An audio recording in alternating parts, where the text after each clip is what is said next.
Hey everyone, what is up? It is Noisy C34, and today we are going to be looking at a Nicktoons tier list, which of course, as you guys know, is the Nickelodeon cartoons, is what they're described as.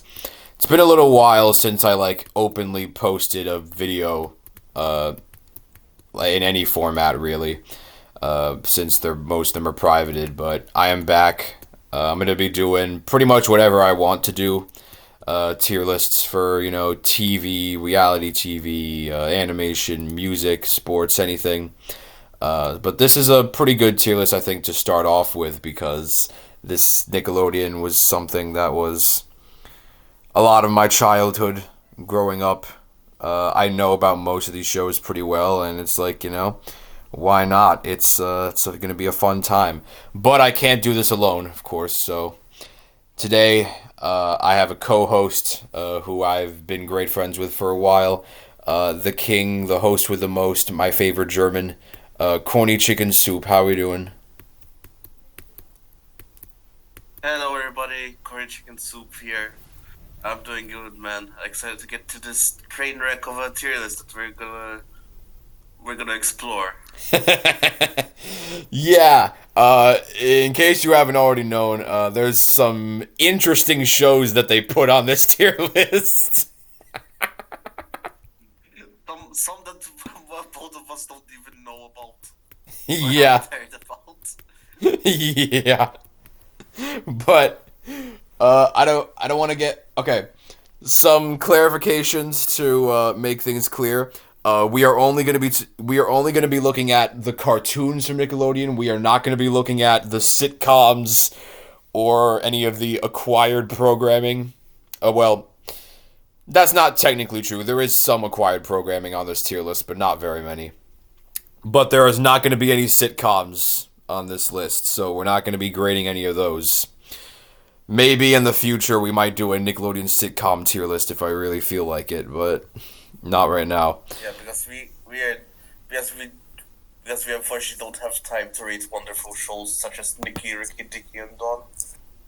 Yeah. Oh my god, what am I doing? Sorry about that. Yeah, Nicky, Ricky, Dicky, and Dawn. My god, man. The fact that title exists, man, that's insane.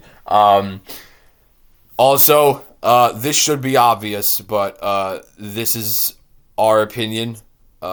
If you don't agree with it, that's completely fine. I'm not expecting everybody to agree with some of the things we say, but that's completely fine with me. That's not something that we're trying to strive for. So, as long as the video is good and as long as you like the video and it's entertaining and it's good, that's fine with me. If you have any differing opinions, we would gladly like to hear them in the comment section down below.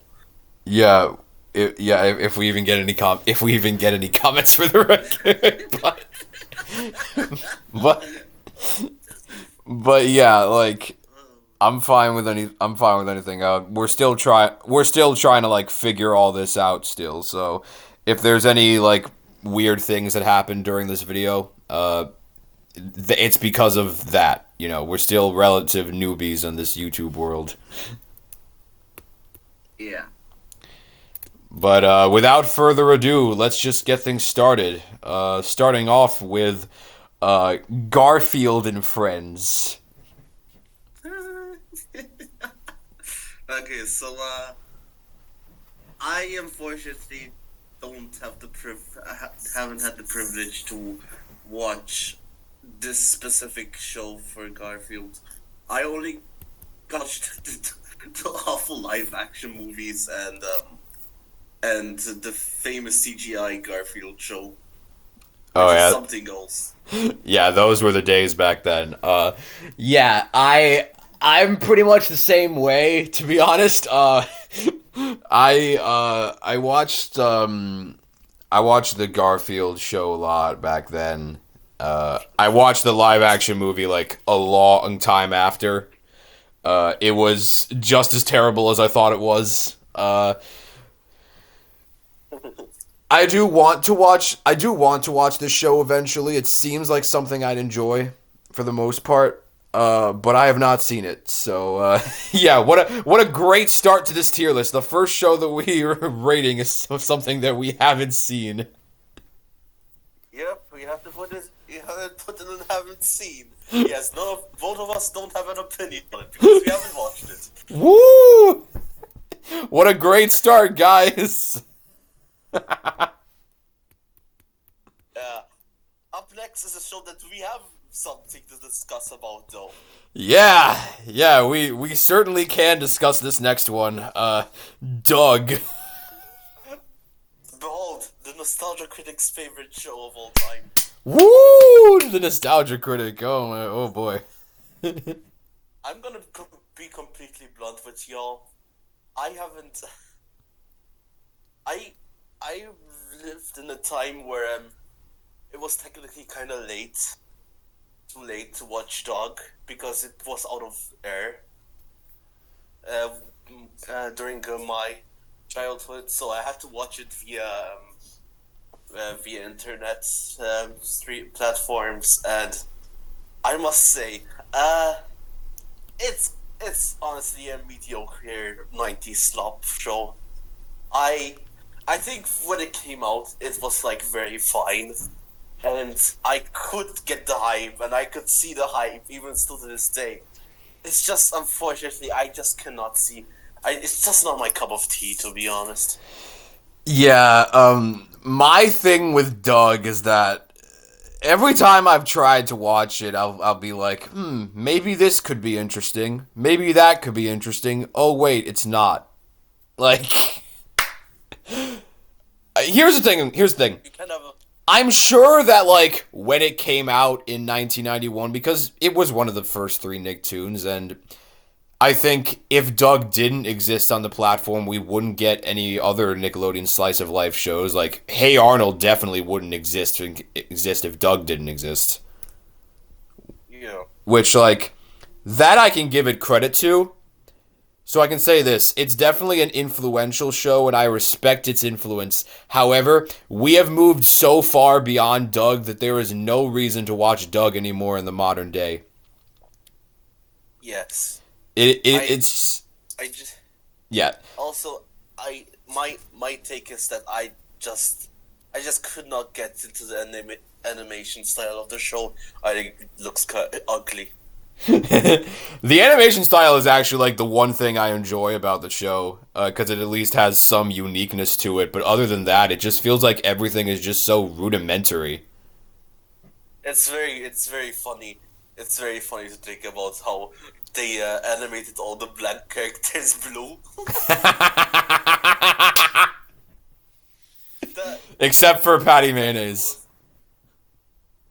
yeah, Patty Mayonnaise is the exception. But yeah, I think Duck should go in mid. Yeah, I have to agree. It's not a bad show. I would never say it's like an actively bad show, but it's just not good either. It's just very very mid. Also, if we could have talked about the Disney Channel version, that would have been way lower than it should be. Yeah, I'm not very familiar with the Disney Doug because I didn't care too much to see it at that point. It has more fluid animation, but oh my god, it's way more of a slop than it actually was. Yeah, yeah. Okay, Yeah. next up we have the original Nickelodeon cash cow, Rugrats.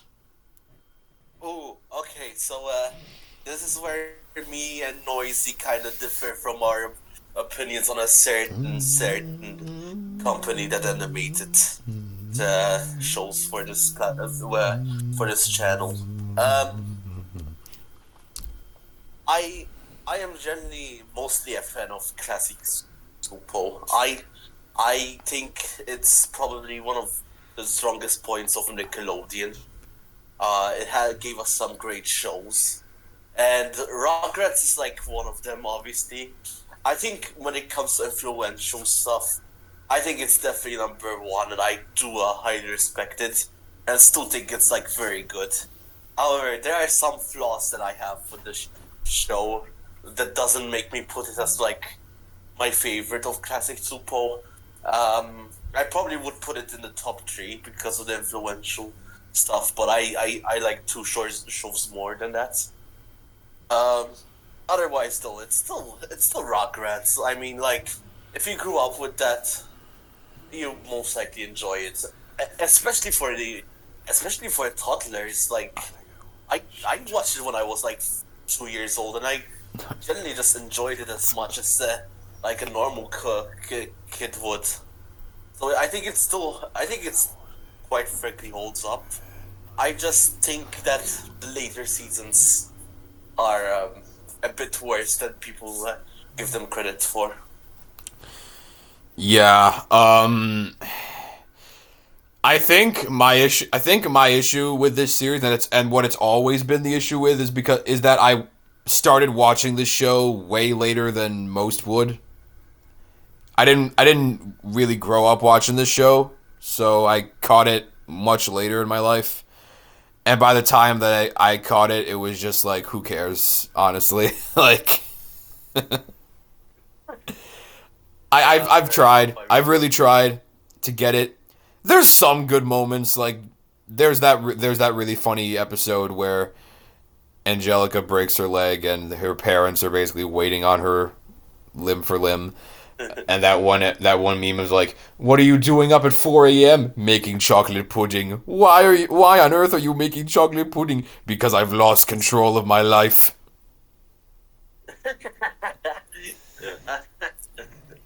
Like, okay, I'm not gonna say that this is I'm not gonna say that this is like a bad show or anything, but like every time I've tried to watch Rugrats, I have just never really gotten into it, and I never really understood why people liked it for the longest time. I think I kind of understand it now, where it's like, it's a lot of nostalgia factor, and like, it's a lot of your childhood experiences exemplified, and that if it is then for you, then that makes sense.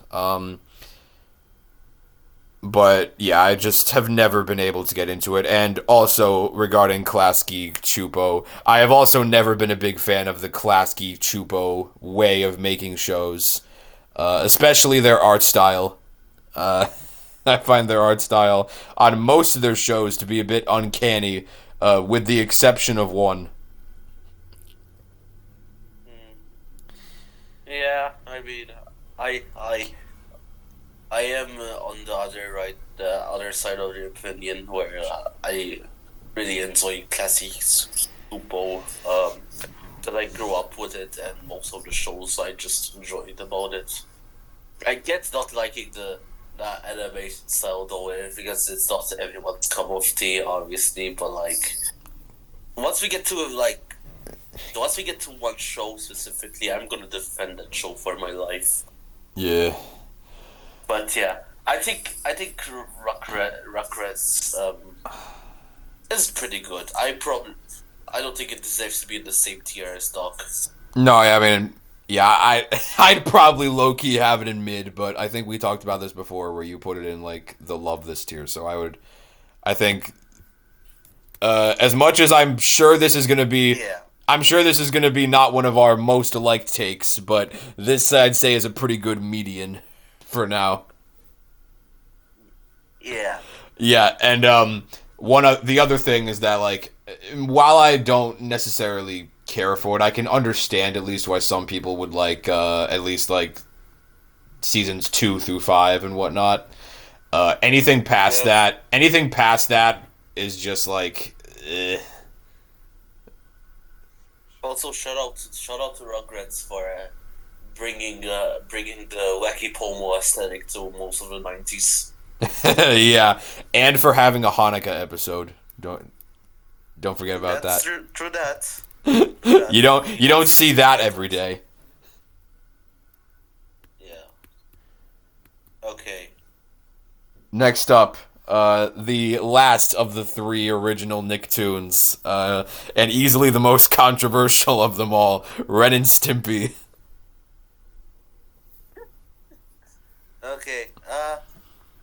We say that it's the most controversial of them all, but I think this is like honestly easily the best of the three. I Completely agree with that.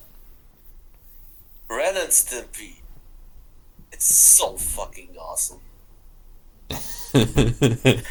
Every that show, that show is like, oh my god. It's like it's like you try to take an LSD trip, but you actually enjoy the freaking doping, so you just live through the fucking moment. That's how Ren and Stimpy feels, to be honest. Yeah.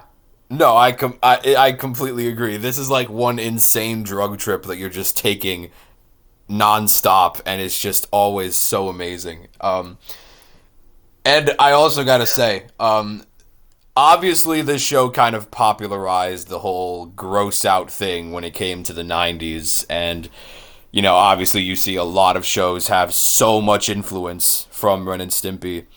And I know a lot of people don't care for gross out humor, and I understand that. Like, Ren and Stimpy can definitely get very gross at times. But I definitely don't think that that's all that the show has to offer. I would honestly argue that a lot of the best episodes are ones that don't really have as much gross out in it. Like the one with the Happy Happy Joy Joy song, uh, the ones where they go to space, Sven Hoek, Yeah.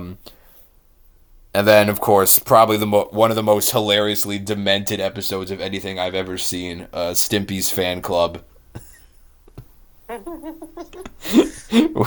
where Ren is like Yes. where Ren is like contemplating killing Stimpy because all the fan mail that they get is for Stimpy and none of it is for Ren. One thing I'll give the show is it's I don't know if it's number one, but it's definitely up there when it comes to funniest Nickelodeon shows. Oh yeah, it is up there. Like, when this show is at its peak, it is one of the funniest things I have ever seen. Like, I just cannot stop laughing at so many of the jokes. Yeah, it's very funny. Also, obviously we are smart individuals, so we separate Ren and Stimpy The art from the against artist. against the from the artist and from the adult party cartoon, because that's a whole other Yeah, story. from the adult party cartoon. So okay, so this is gonna lead to my thing. I'm gonna say that okay.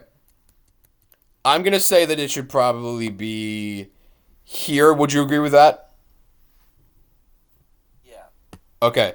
And the reason I would put it here and not in certified classic is because I think after they fired John Kay, which I will admit is a very obvious move that probably needed to be made, considering that he was always late with his scheduling, and never getting in episodes on time.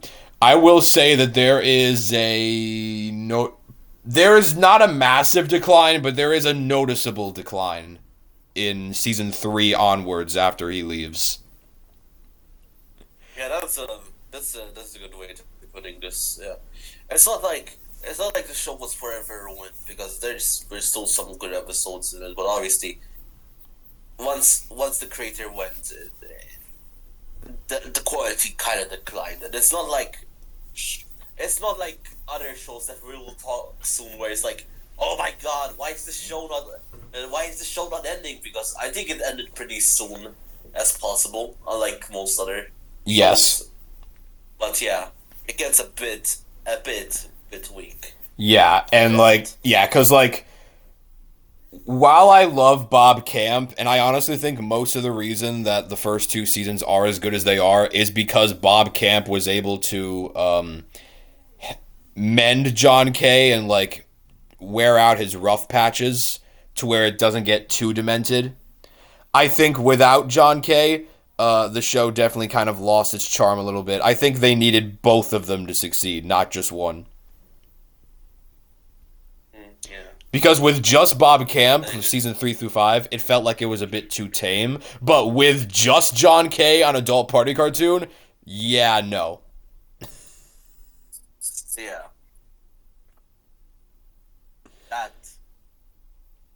was like the just that was like the gist of it. Yeah. Yeah. Also, Yeah. Ren and Stimpy has influenced Nickelodeon to completely screw over almost every other show after it because of the experience with John Kay. Insane. That's insane. Yeah. And obviously, I think most of you know how terrible of a person John Kay is, so we are not getting into the controversies that he has today.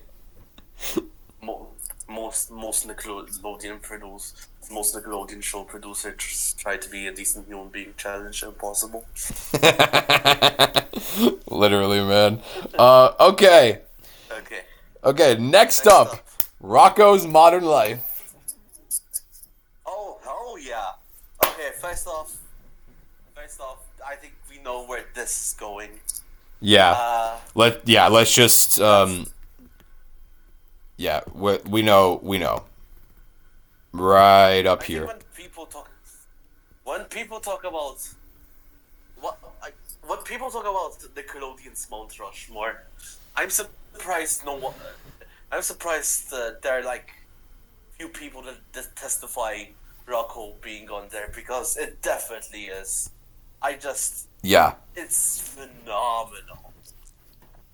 Yeah, this is one of my favorites of all time for no question. This is Rocco's Modern Life is genuinely one of the funniest shows I have ever watched, and it just gets better with age because like the more you get older, the more you actually get into the situations that Rocco talks about, and you understand his pain so much more. Oh, oh, oh man, this cast of characters, they are probably some of Nickelodeon's best. Yeah, there are so many characters that will just stick in your head forever. Like Yeah. Rocco's great. Heifer is mostly great. Filbert's great. The big heads are fantastic. Ralph Big Head is fantastic. Rocco's boss is fantastic. Really, really big man is fantastic. Dr. Hutchison is fantastic. Uh, I could go on and on and on with all the great characters on this show. Not only does this show have great characters, but you can remember a lot from each individual episode. Yeah, there are so many episodes that have never left my head. Like the episode where Rocco goes to the DMV is an all-time classic. The episode where Heifer and Filbert start distributing this video of Rocco walking around naked at night, sleepwalking with the censor bar over him, and then everybody starts wearing censor bar merchandise is fantastic. The one, the episode, the special, with the recycling special, with it was like the musical, that was fantastic. Yeah. And of course, you can't forget about Wacky Deli. Deli. That's one of the greatest cartoon episodes ever made. Yeah. Plus, there's so much writing talent and voice talent that have gone on to influence the animation industry for decades and decades. That started on this show, or at least got their first big breaks on this show. Like Obviously, obviously, Tom. obviously, the creator of this show, Joe Murray, went on to do a lot of other stuff too. Yeah. He created Camp Lazlo in the 2000s, much later on for Cartoon Network, and Yeah. you also had Steven Hillenburg, the creator of SpongeBob, which we're obviously going to get to Yeah. later. You had Tom Kenny. Tom Kenny, who voiced Heifer in this show. Yeah. You have Carlos Alazraqui, the voice of Rocco, who would go on to do so much other things, like probably most notably Mr. Crocker in Fairly Odd Parents. Yeah. Another one is Dan Povenmire and Jeff Swampy Marsh, the co-creators for Phineas and Ferb. Oh, that's a good one. I mean, yeah, there's so many big people that worked on this show, and it show that just made it even better with time. Um, Also, of course, with Rocko's Modern Life, what you got to talk about is that you can tell this show is very influenced by Ren and Stimpy, but they take all the right lessons from Ren and Stimpy. It doesn't feel like they all ever go too overboard with the gross out that they do have, as well as keeping it hilarious Yeah. as a result. Yeah. Yeah. Um, I think I would say a lot about Rocco in general, but you've explained it pretty well. Yeah, no, for sure. The other thing I wanted to say though is of the hilarious amount of adult humor on this show. Out baby, out Yeah. baby, out baby. Rocco. Mrs. Bighead, bling. Oh man, the show. Also, Yeah, it uh, definitely w- is. watch Static Cling. That is one of the great. That is actually fantastic. Yeah. I'm honestly genuinely surprised with how good Static Cling ended up being. Yeah. Like it really did feel like nothing was lost from Rocco's Yeah. world. But yeah, no, we can glaze. I could glaze Rocco's Modern Life for a week and it wouldn't get old. So moving on now. Next up, we have Ah Real Monsters. Oh wait. Oh, that's this. I love this one. Uh, I am a huge fan of this show. Not gonna lie. I think, and this is not even the one that I wanted to defend for all my life. When it came to the classic Supos shows, this one is something that I enjoyed because of the aesthetic. I love me some creepy stuff, and this show was not only just creepy, but very, very, very fun with its character dynamic. Yeah, that is fair. Um, I have watched most of the show, and I do agree it has a very cool aesthetic, especially on Halloween. Like if you're definitely trying to watch like Halloween stuff, pretty much the entirety of Our Real Monsters is something you'd want to check out for sure. I think it's the only Klasky Chupo show that actually fits the art style that they go for, which also helps. Yeah, All the monsters have very cool designs, which is always fun. And then I think, as you said, the character dynamics between the main three monsters is great as well. You can definitely tell that they've been friends for a long time. yeah. I know, I know people that, I know the people that would absolutely despise and attack a lot of the classic Supo stuff, but actually could actually enjoy the animation style of this one because it fits so well with the monsters. Yeah. And trust me, once we get to the later Klasky Chupo shows, I will be ripping those art styles apart in those other ones. But this one fits. This one fits it for sure. We have amazing characters like Oblida, Ickies, the Grumble, Crumb, Zimbo, Slickies. Who else was there? Simon the Monster Hunter was also a fun antagonist. Yes. But yeah, this show is like it's actually fairly enjoyable. Not gonna lie. Yeah. Where would you say that you would put it? I would generally love to put it in the low tier of love this, but I wouldn't be opposed to pretty good. Um. All right. Yeah, I think here is probably fine. I'll give it. I'll give love this to you for that one. I can respect that. I can respect that take. Yeah. All right. Okay. Well, Now we get another certified classic here. Hey Arnold. oh yeah. Oh yeah. Okay. As everybody, spoiler alert. This is my favorite Nickelodeon show ever. Yeah, we're gonna put This, this. Yeah, I could actually put this here. Actually, yeah, that's fine. yeah, this is my personal favorite of all time. I can tell you a lot of stuff about the show. Never has there been like a cartoon geared towards kids specifically that's so realistic and explores real life stuff about things that the normal child wouldn't even compromise. Other than Hey Arnold, this show is a fucking banger. Like the closest one I could think of is Sesame Street, and but this one and Sesame Street is probably my favorite kid show of all time. But damn, Hey Arnold, man, what can I say Yeah, that hasn't been said? yeah. Hey Arnold is like one of the most. When I first watched Hey Arnold, which is it's funny because I started watching both Rocco and Hey Arnold around the same time when they used to air on Nick Rewind, in the U.S. Back when Nick Rewind still existed.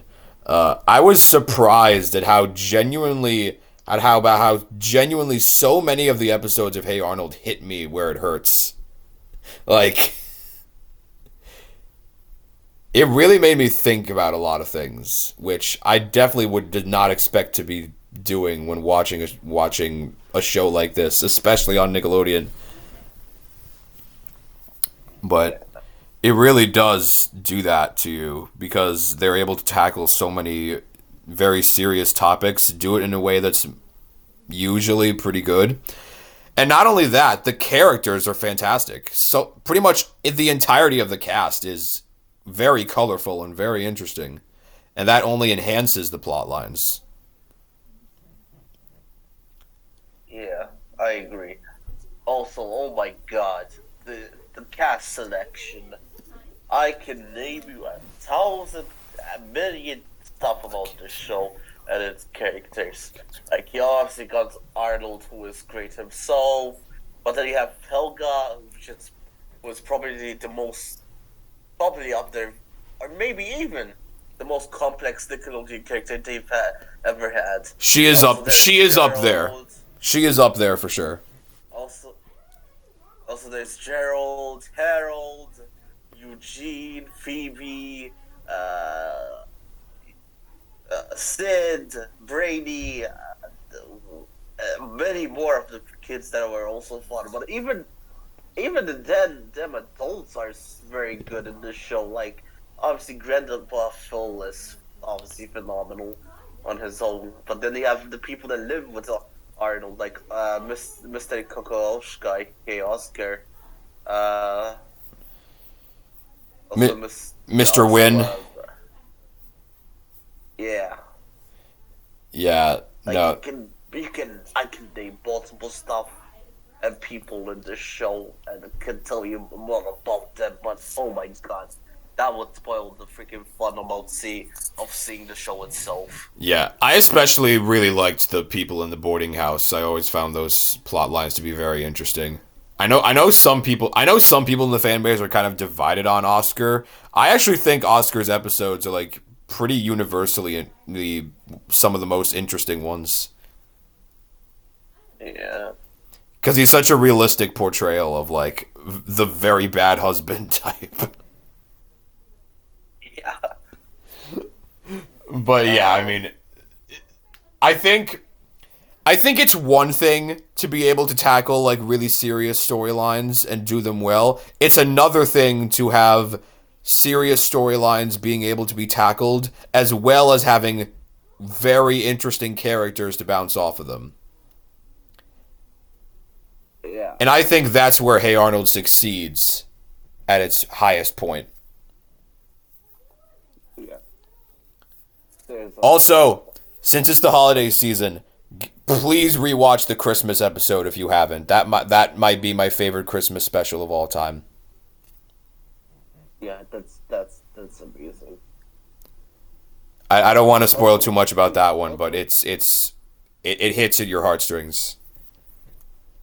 Also, also obviously, we gotta talk a bit about Helga herself because she's probably the best character of the show, and that's saying a lot considering all these phenomenal characters. Oh my god, you end up just rooting for her all the damn time because you just feel bad for the girl. Yeah, like how yeah, it's very interesting how they're able to make somebody who is like kind of the stereotypical bully at the start become so complex throughout the show, and especially obviously the big one being Helga on the couch where she goes to therapy and they really kind of detail why she has the crush on Arnold that she does.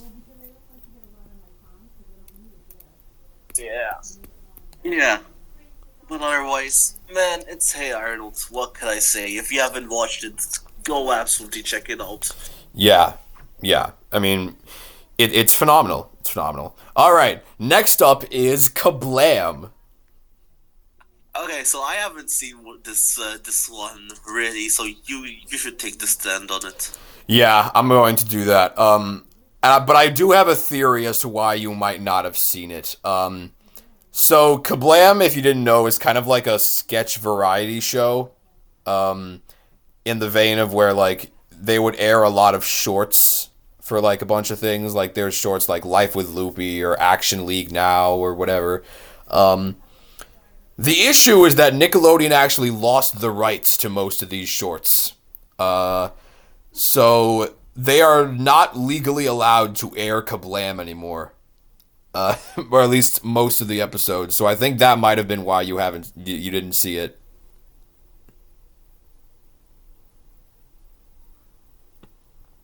Mm.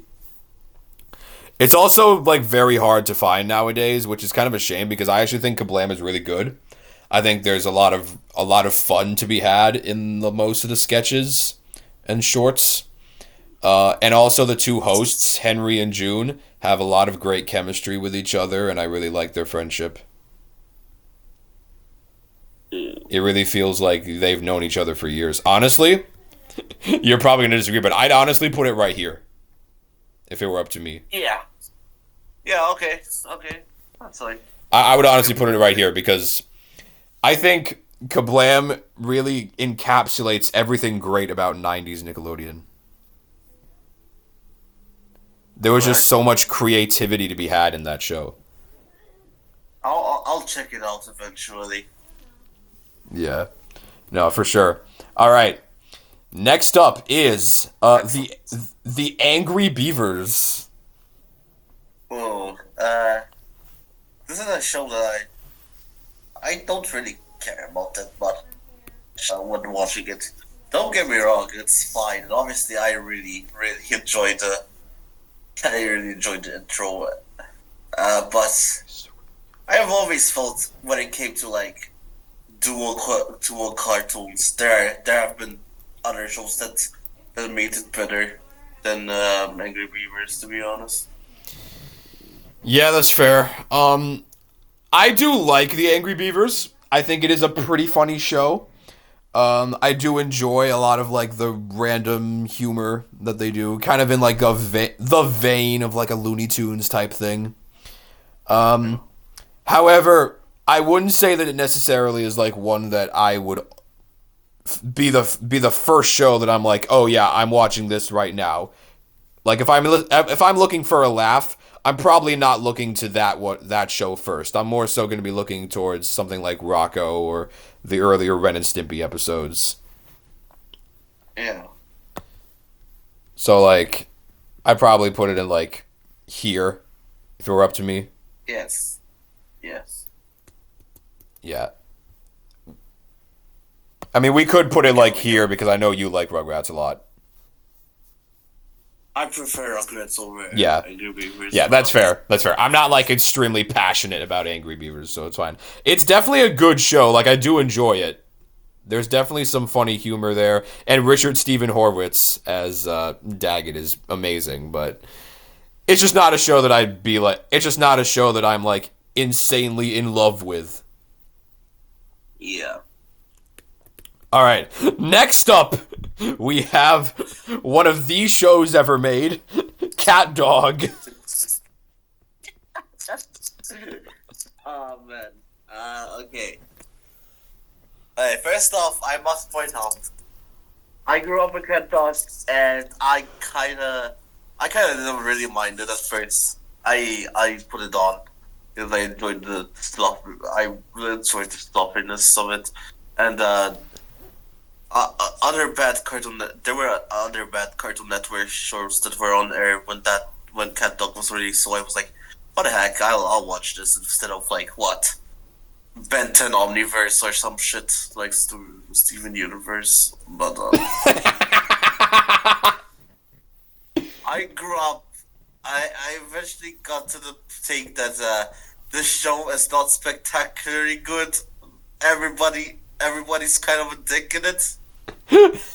That's an understatement. Oh man, everybody's so evil in this show. It's insane. Yeah, I do think there can be a bit of an appeal to like everybody in the show being evil. Like there are definitely shows that can take that aspect and make it work. I do not think Cat Dog is one of those shows at all. Because, and here's the main reason why. It's it is a show that's heavily against being fair to the characters, and it's always one-sided with with Cat Dog. Yeah, I would say it's like 80% one-sided. I would say like there's 20% of the episodes that are like okay, I'm fine with that, but like the other 80% of the episodes is just like a no. Hell no. Yeah. Because like realistically, most of the time Cat really doesn't do anything. And then Dog will just make a problem and then make it bigger and bigger and bigger and not really in an entertaining way at all. Yeah. All the other characters are just extremely annoying.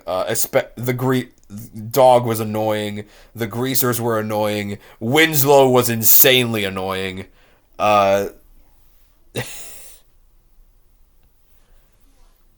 Yeah, no, Winslow was the worst.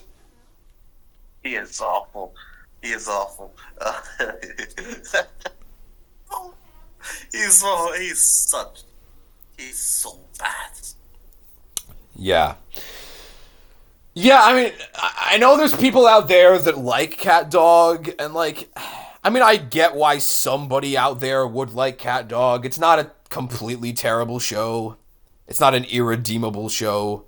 The theme song slaps, but like, Yeah. a lot of the time, whenever I think of Cat Dog, I'm mostly thinking of episodes like the one with, Dog not taking care of his teeth, and then Cat's teeth rotting out, and then Cat going into Dog's mouth and brushing his teeth and was bleh.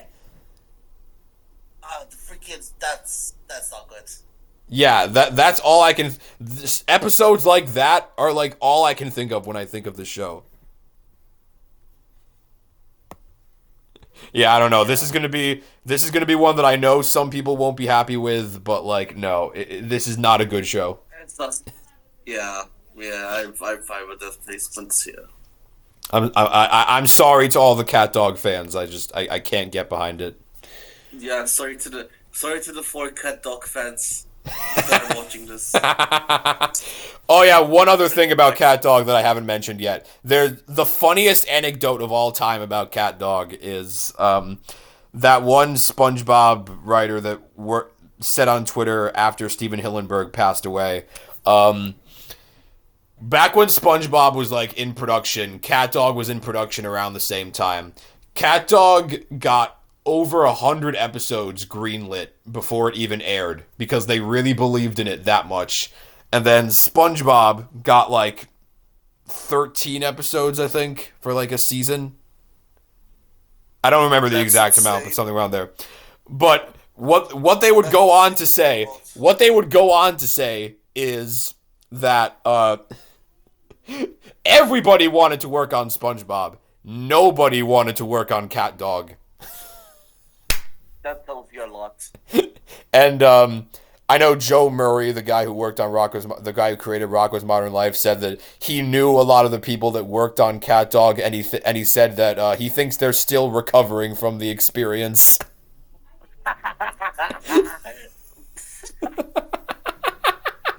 Oh man, that's awesome. That's awesome. But yeah, Cat Dog is certainly the show of all time. Yeah. Okay. Uh, Next up is pretty much Cartoon Network's version of the cartoon thing, of the What a Cartoon show with Oh Yeah Cartoons. yeah, this is one that I also have to give you the stand on because this is one that I didn't watch Yeah. as well. I don't. Okay, the thing about Oh Yeah Cartoons is that it's basically one of those like shows for creators to basically get their ideas out there and see what sticks. So there's gonna be a lot of good shorts and a lot of not so good shorts. There are a few Oh Yeah Cartoon shorts Yep. that there are a few Oh Yeah Cartoon shorts that did become full shows. There was three of them. They were Fairly Odd Parents, Chalk Zone, and My Life as a Teenage Robot. Those all originated from this. Yeah. And some of these shorts had more than the other ones did. I know Fairly Odd Parents had quite a few of them when this was around. I would say there's a lot of good and a lot of not so good. Kind of what you expect out of a variety show. So I'm not going to hold that against it too much. Honestly, I think for like influence perspectives, I'd honestly put it here. Okay. Okay. Like I think if we're objectively looking at it from an influence perspective, it should be around here. Yeah. Cuz it did give us a Okay. lot of the it did give us at least a couple of the more beloved shows from the 2000s. Yeah, we can live with that. Okay, next up we have another Klasky Chupo effort, the Wild Thornberries. I don't. I don't think. I will say. I think this is a serviceable show. It's fine enough on its own. Unfortunately, I do think it's probably one of the weaker of the classic Super shows. Um, First off, Nigel Thornberry, what a legend. Can we can never. As much as I criticize the show, I will never say anything about negative about that man. Yeah, Uh, we can both agree for sure that Nigel is easily the best part of the show. yeah. What's the second best character might be like the I hate saying this, but the freaking insane brother. What's his name? The one Donnie. Yeah, Donnie. The, the one crazy kid that goes off. Ah! Yeah. Uh, Other than that, I think the main problem is uh, Eliza is probably one of the weaker main characters they've ever had on Nickelodeon. Yeah, I don't. that's probably a big thing. Okay. Here's the weird thing about the Wild Thornberries for me. I think the concept for the show is really interesting, and I think there's a lot of ways that you can make that work. And I will never not give it that. It's a very interesting concept for a show. However, Yeah. at least for me, I know this show has some fans, but for me at least, I just don't really find a lot of the plot lines to be very interesting. It just never really connected with me on that level. Yeah, fair enough. Fair enough. I think at least the background animation is pretty nice. If you're like a huge nature fan. Yeah. Other than that, yeah, I I probably think that I probably wouldn't give it mid. But like if there was like a tier between pretty good and mid, I would put it right there. Yeah, yeah, I'm kind of more leaning here, honestly. Yeah, we probably should. We probably should have put a tier between pretty good and mid. I mean, this is like I'm But fine with it being like this. To be fair, I'm fine with it being like this. Maybe if we do, maybe as we go on and we're looking at more of the shows, we can do it in like that order. But I think for now, it's like this is fine. yeah. Okay, next up, the big boy. The big boy. Yeah. Let me get this out of the way first. SpongeBob has defined my childhood in a way that none of the other shows can say. Like. Let me tell you something. I can quote verbatim so many of the pre-movie episodes. You can give me almost any pre-movie joke, and I can probably quote it word for word. It's genuinely that amazing of a show. The comedy was impeccable at that point. Like, yes, I know that after the first movie, things kind of went downhill, but I think just off the strength of those first 3 seasons alone, and the fact that SpongeBob is easily the most important cartoon that has ever come out in the past 3 decades, no question. Yeah. Like, SpongeBob is still just as relevant to this day as it was back in the 2000s. That's insane to think about. No other Nickelodeon show can really say that. Yeah. I think no one can top those first 3 seasons. Obviously it gets bad, but I mean, it's SpongeBob motherfucking SquarePants we're talking here. Yeah, exactly. If you didn't put it in certified classic, then what are you doing? Like, Yeah. Now this is SpongeBob is like a show where you could say so much stuff about it that you have to make an entire video about ranking seasons and heck, even ranking episodes. There is so many stuff about this show. yeah, like when most people review like shows, they'll mostly just do it the normal way. You can't review SpongeBob the normal way. Like, you have to delve into every episode. You have to delve into all the characters because that's how important this show was. Yeah. That's how amazing this show was at its peak. Yeah. Just everything about this show was just amazing. Amazing. Like, there's only so much I can say without like just repeating the jokes ad nauseum. Mhm.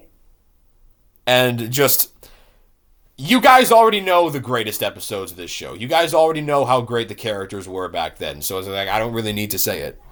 The only question is, obviously it's going in here, but how would we rank it amongst these two? That's the question. I don't think it should be better than Hey Arnold, to be honest, because I must say those lows are unfortunately very low that the show has.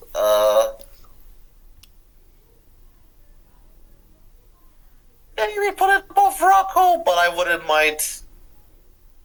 In general, like, yeah, I'm not really sure. I'm not really sure like where in certified classic I should put it, but like, it's obviously a certified classic for a reason. Like, this is maybe the funniest show that I've ever seen from animation in the first 3 seasons. You can quote a lot of stuff in this show. I can go on multiple times about chocolate. Yeah, chocolate, or something like, rev up those fryers because somebody about whoa. My leg! Can't you see we're closed? Alright, Pinhead, your time's up. Who you calling Pinhead?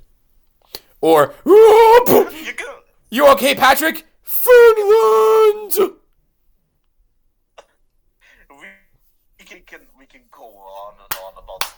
quotes, but we unfortunately don't have the Yeah, time, I'm no, yeah, afraid. I'd say, yeah, no, I mean, yeah, sure, there's lows, but like these first three seasons, man, it's unmatched. It's unmatched. You have to put it about here, Yeah, like at least.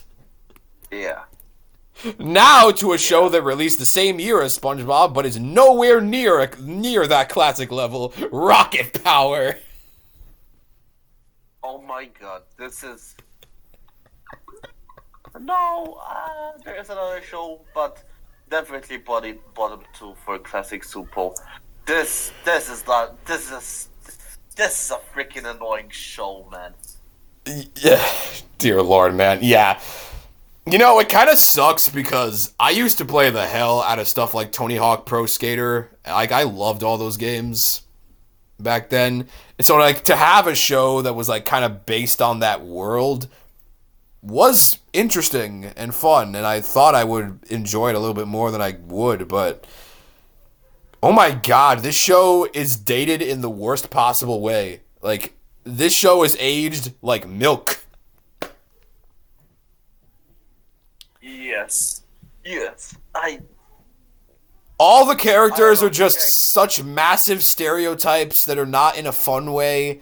The slang that they use in the show, like shoobies, is just the worst.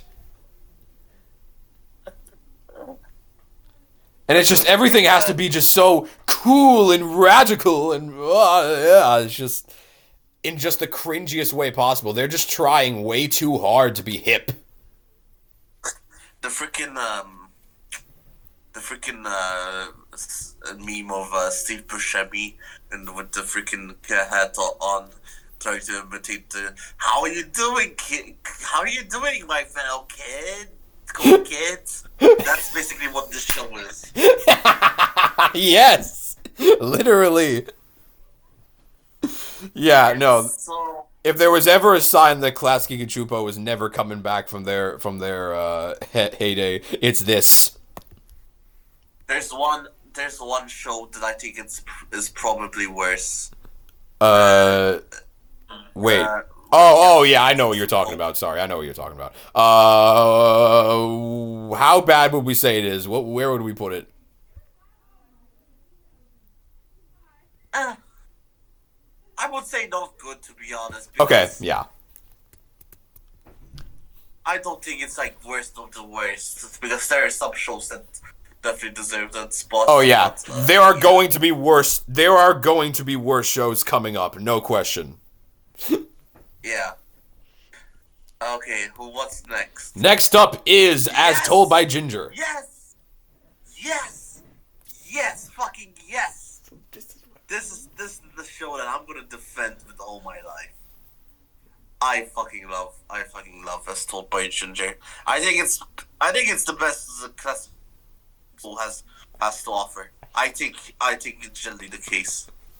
All that realism, all that realism they try to produce in on Grown Up, that shit compared to what the show had to offer. Oh my god, I really, really like the show. I think Ginger is a great character within herself. I think she perfectly portrays a lot of the problems of what somebody that's transitioning through her teenage life has, and all the background, all the characters just, oh my god, like, one thing I'll give respect to the show is this is one of the few shows where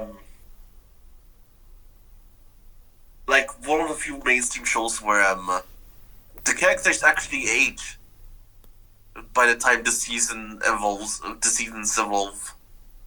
Like you can see, you start with you start with Ginger at junior high, and you end the show with her graduating.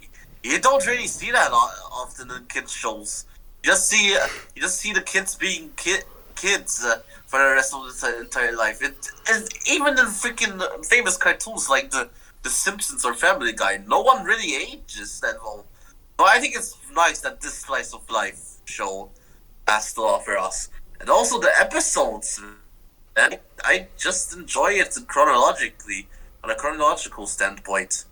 You get to see Ginger and Darren's relationship evolve into something great. Obviously, you have you have Macy, who was a great asset to her. You have you have obviously one of the best, funniest characters in Nickelodeon history with Carl Fultley, Ginger's brother, who probably has the best side plots when it comes to side characters. I mean, I could go on, especially people like a character like Courtney. You can talk about her for ages because you would think she's the bully archetype when she is clearly wanting to be friends with Ginger. They just set her up as this mean girl when we actually get to know her. She's quite different. And obviously you have her brother, like Blake is amazing, Hoodsie is great, Miranda's fun. I mean, I could go on and on about the show. I generally just want to defend it, and give it its chance. Yeah, one thing Because I people just don't one talk thing I about will it much. give one thing I will give the show is that yeah, Courtney is a very interesting character for sure. Yeah, I Um, I definitely would put it. I would definitely put it in the high. And love this. I don't know what Noisy's take on it. I don't think he's huge on it as I am. yeah, I will say this. I heavily respect that defense, and I actually might. I think I might be more intrigued to rewatch it now, going back to it because of that. So I'll have to update my take from this video at some point. But at least from what I've seen of it, and to be fair, I have not seen the entirety of the show by any stretch of the imagination. I will say that As Told by Ginger is a show that I've always respected a lot more than I actually like. And that's mainly because of two reasons. One is because I think the art style is horrendous. I think it's easily the worst animated classic Chupo show. I just think every single character looks so weird. Like, why are their mouths like all the way down to their chin? That that is not normal. Honestly, I'll think I don't mind the animation. I think it's fine. I think it's fine when this what good of a story is uh is there. Oh yeah, But I will get yeah, to that. Yeah, I will get to that for the record. But I will say it does kind of like take me out of it a little bit, knowing the animation style. But I'll get to that. The other thing I will say is that I do heavily respect the show for like being able to tackle these deep, dark things that a lot of shows would not tackle, especially on Nickelodeon. Um, but I guess my thing is that while I find the storylines interesting, I just didn't really find a lot of the characters themselves to be all that interesting. Which I think is where which I think is where I kind of fluctuated from this to my thoughts on Hey Arnold, where Hey Arnold has a lot of deep plot lines, but also has, in my opinion, but also has characters that I thought were extremely interesting. Whereas I think As Told by Ginger only really has one of them. But I could be wrong. I am in need of a rewatch of it, so I will hand it to Corny here because I do understand where he's coming from, and I feel like I should rewatch it. I I I I think if you're not a fellow classic Supo, I understand if it does. If this show completely turns you off, but like I think it's best to say that if you want some good stuff and a you actual slice of life show that exceeds your expectations, I think As Told by Ginger is Yeah. the perfect show for it. All right. He's the classic Supo's best. Also, the worst. I don't think it's really the worst animation that the classic Supo had. That's clearly that title clearly belongs to the Rugrats preschool days show. Not the Rugrats preschool days, bro. I don't Uh, think it's on the. I don't think it's on the list. But oh my god, it's so awful. yeah. So if it was up to you, where would you be putting it? so like we can get a median. Love this. Like, would this be Maybe like where would you would put it? yes, yes. Okay, so like I'm gonna try to figure out a median for this because I would obviously have it a little bit lower than that, but I mean I'm I'm gonna give it to you here because I do think your defense is interesting, and I will try to revise that later. Yeah, trust me, it's worth it. All right. Uh, Okay. okay. Okay. I have to take your word there. Next up, we have the Fairly Odd Parents. Ooh, what? Ooh. Okay, okay, that was an over exaggeration. That was Oh that my was a bit god! exaggerated, but you know. But oh my god! How can a show fall from grace like this? Yeah. It's oh god.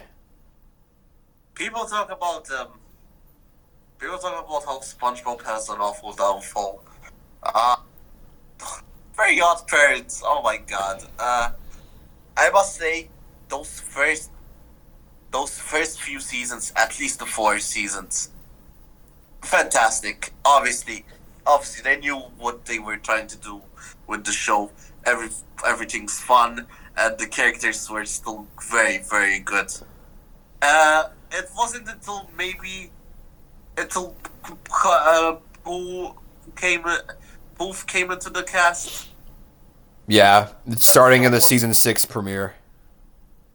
yeah, where the show gets a bit worse, but it wasn't that awful because at least we got the plot. At least we got the plots with the anti fairies and such, which I do enjoy. But then Sparky joins the cast, and everything goes downhill from there. Dear Lord, yeah, no. The seasons 9 and 10 of The Fairly Odd Parents are genuinely unwatchable television. So bad, absolutely so bad. How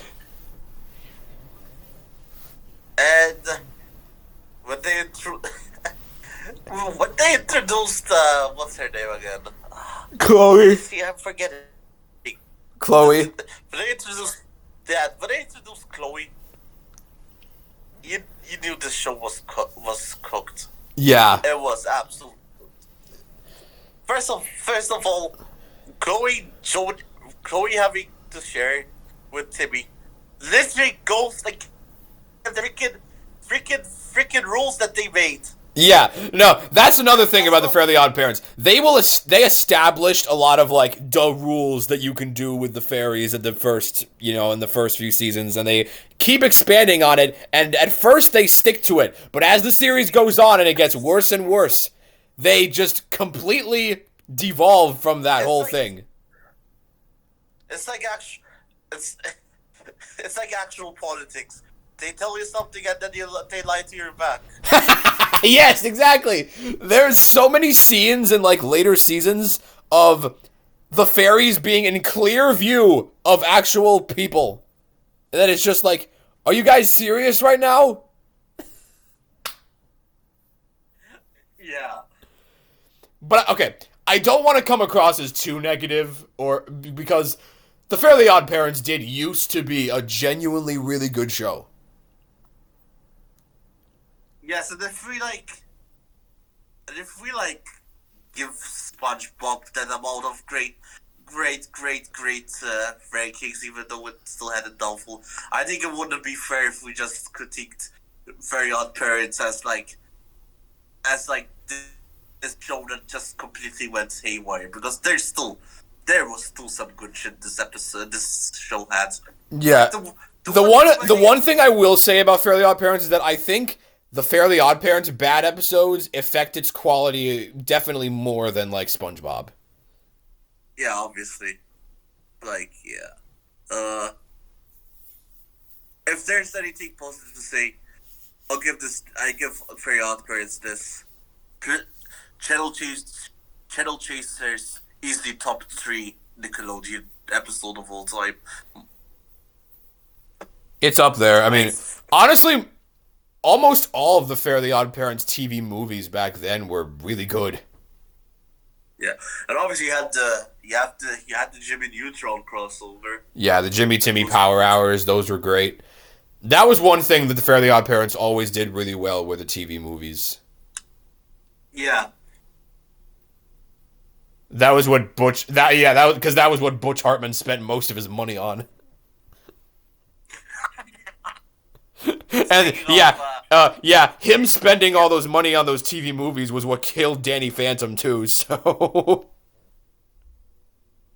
yeah, which but speaking of the Furry Odd Birds movie where Drake Bell started as yeah, Turner. Drake Bell and then Daniela Monet as that Tootie character. Insane, absolutely insane stuff. Yeah, no, But yeah, if we also have to separate the art from the artist because oh my god, Butch Hartman is not a good person at all. yeah, Butch Hartman is a terrible person. I hope to. Yeah, he's just the worst. I don't need to go into that or the whole Waxis streaming BS. Where would we put this? Good question. Where would we put Fairly Odd Parents?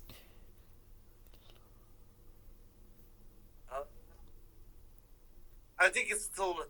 I still think it's very great because of its genuine impact it had. Yeah, like the thing is, Uh, like even with its like downfall, it still did like it still was a really good show for a while. So that has to count for something. yeah.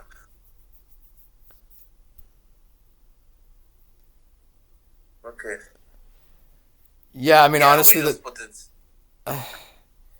I feel like this is probably I don't know. Where would you say? Because I'm in between these two. I would definitely prefer one personally, but like, Yeah, like is this good? yeah. Okay, we can live with that.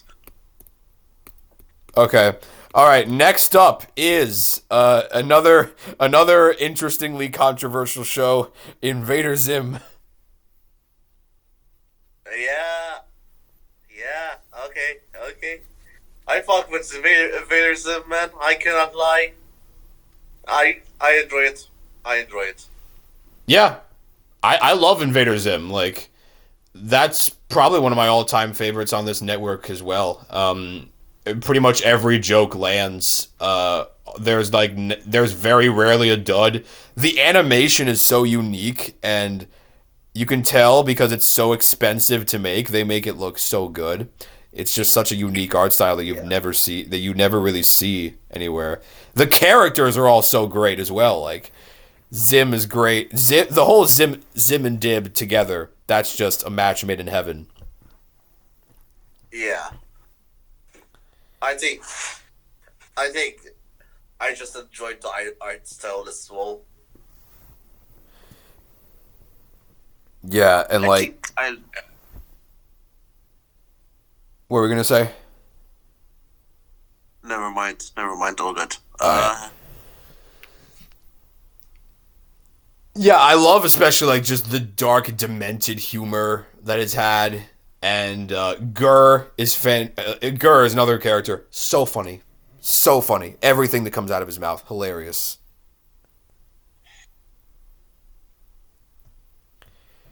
Now I understand. Okay, Yeah. now I will also say the Invader Zim fan base is kind of like the 4chan of animation. That's kind of true. Not gonna lie. Like like they are certainly people, all right, but like if you dare even criticize one minor thing about the show, boom, there you're cooked. But I mean, they have a reason to be that way. It's a fantastic show. there's Yes. not really Yeah. much else you can say about it. It's just honestly fantastic. I would honestly put it right here. I get it. I get it. I get it. Now, where would you put it? Like, personally? Probably not in the greatest of greatest, but definitely high up.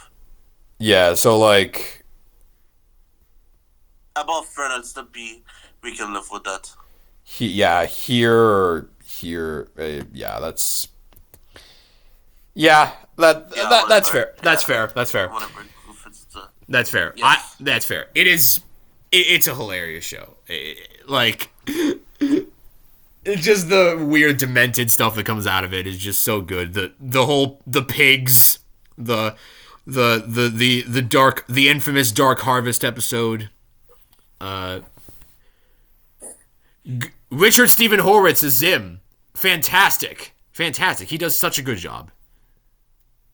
Yes. Yes, I can agree with that. Yeah. Next up. Next up is Okay, Chalk Zone. Very good show. I think it does the bare minimum. It generally has like one of the best creative plots in Nickelodeon. Yeah. It's a show that I just enjoyed. Though, I probably wouldn't put it past a lot of stuff that we already explained, but like it's still something that I would enjoy and laugh when I eventually watch it. Yeah, like the weird thing for me about Chalk Zone is that it's fine. I never really felt like any sort of massive emotions towards it. It is a very creative plot for a show. I really enjoy the plot. I think there's so much stuff you can do with a Chalk Zone and all that. But I guess it just never really went above the bare minimum of expectations that I'd have for me. Yeah. It's just not a show that I never really. It's just has not been a show that I ever really got to connect with on a deeper level. Yeah. Which I know is kind of weird to say, but like more so in the sense of I never really got too invested in the plot lines. That's really what I meant, and like the characters and whatnot. It just didn't really appeal to me. I will say though, the music on this show, amazing. Yeah, I've heard it. It's pretty good. Yeah, I think most of the songs are bops. Yeah. But like I think generally I would put Chalk Zone here. Yes. I've heard with that. Yeah, I would say that that's probably where I'd put it. Next up is Jimmy Neutron. Rest in peace, the voice actor to Sheen, by the way. That happened very recently. Yes. I love Jimmy Neutron. I think it's great. It's absolutely great. I enjoyed. I remember owning one of the old PC games back in like 2011. I played the shit out of that. I don't think the graphics hold up well, but it's still very fun to think about. Yeah. Yeah, I definitely agree with that. Yeah. Yeah, I really like this show. Like, there's so many ways that this show couldn't have gone right. Like, the CGI is obviously a bit dated, and that's kind of an understatement, but, like, even with that, this show is so damn funny. Like, there are so many episodes and so many moments you can point to where it was just like, oh yeah, this joke is hilarious, and that joke is hilarious, and Exactly. there are so many characters you can point to that are just quote machines. Hugh Neutron, Jimmy's dad, my favorite character. He is just every single thing that man says hilarious. Yes. I love his obsession with pies. I love that one quote where he's like, one time I sat on a banana, and that of course changed my life. I love the show. Everybody is very just so fun. Yeah, and There are a then lot of more yeah, great he moments. was great. A lot of great Pretty moments. much everything that I can pretty name. much everything that comes out of Sheen's mouth is hilarious. Pretty much anything that comes out of okay, I'm not as big on Carl as other people. I like him, but I don't love him. But a lot of the stuff he says as well is hilarious. Ain't no longer my man. Chew up, chew up. I can name a lot of episodes, to be honest, from the back of my head. One episode where, Sheen, Sheen gets himself trapped in one of the video games he just loves, and that one was great. And Yeah, the Ultra Lord. The one where everybody's pets just is now livable, moving like a a new species, and they just invade the Earth. Oh my god. And then there's like I think it's the Halloween episode with like the living pizzas, right? Oh yeah, the living pizzas. Yeah, the one where they all made the sleepover was great. The one where all the kids get like stranded on the desert island or whatever.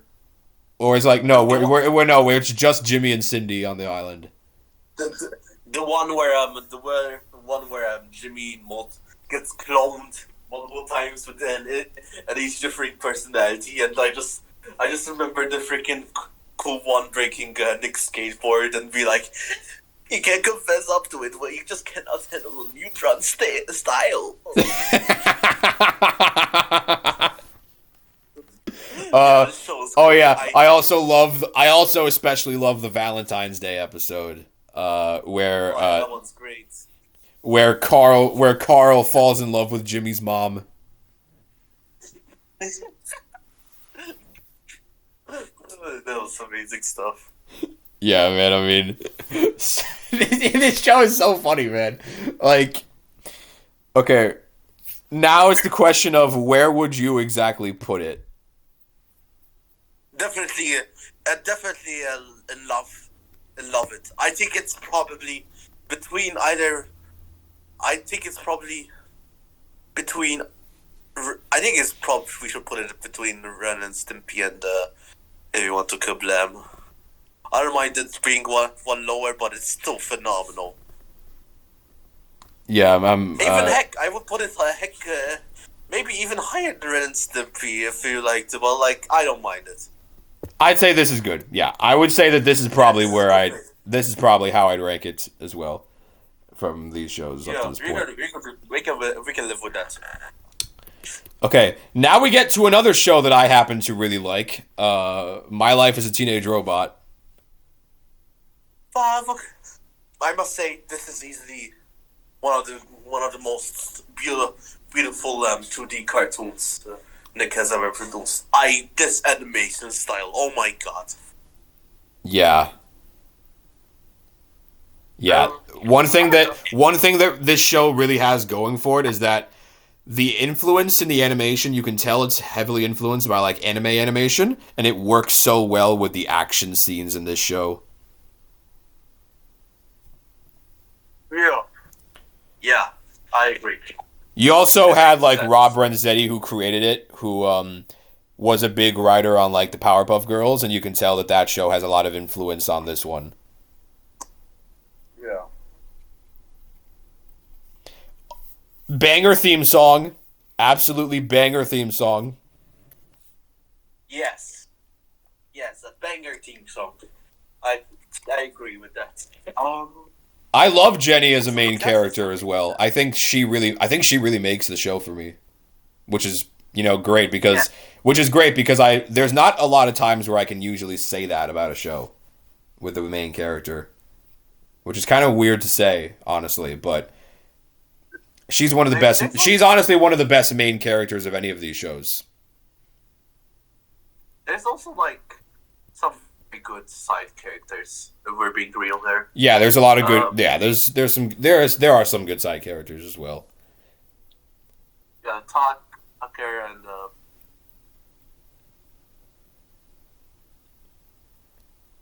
Yeah, like Brad's a good sidekick for her. Uh, her mother is quite interesting, that's for sure. Mm, yeah. There's also what's his name? Oh my God, Are you talking? Oh, Sheldon. No, Sheldon. We have this one friend that has the. We know this one person that has a Sheldon PFP, and I cannot think about him. About the show. Bro, of all the people you needed to have a profile picture for, it's a freaking Sheldon. Sheldon is like one of the people of all time. Yeah. Usually when Sheldon's involved in the show, that's usually the weakest points of it, but like generally speaking, I think one thing I think this show really manages to do perfectly is that the the cast the dynamics between the action and the slice of life aspects with like the teenage problems, they managed to do both of those extremely well. It never really gets too heavy-handed.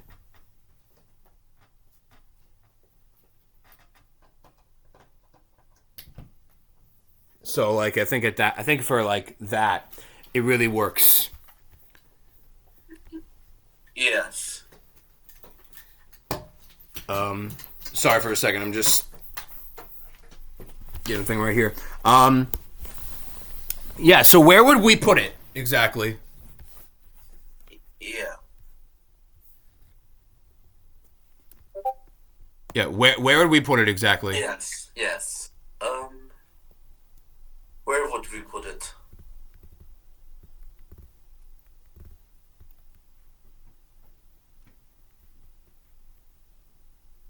Uh,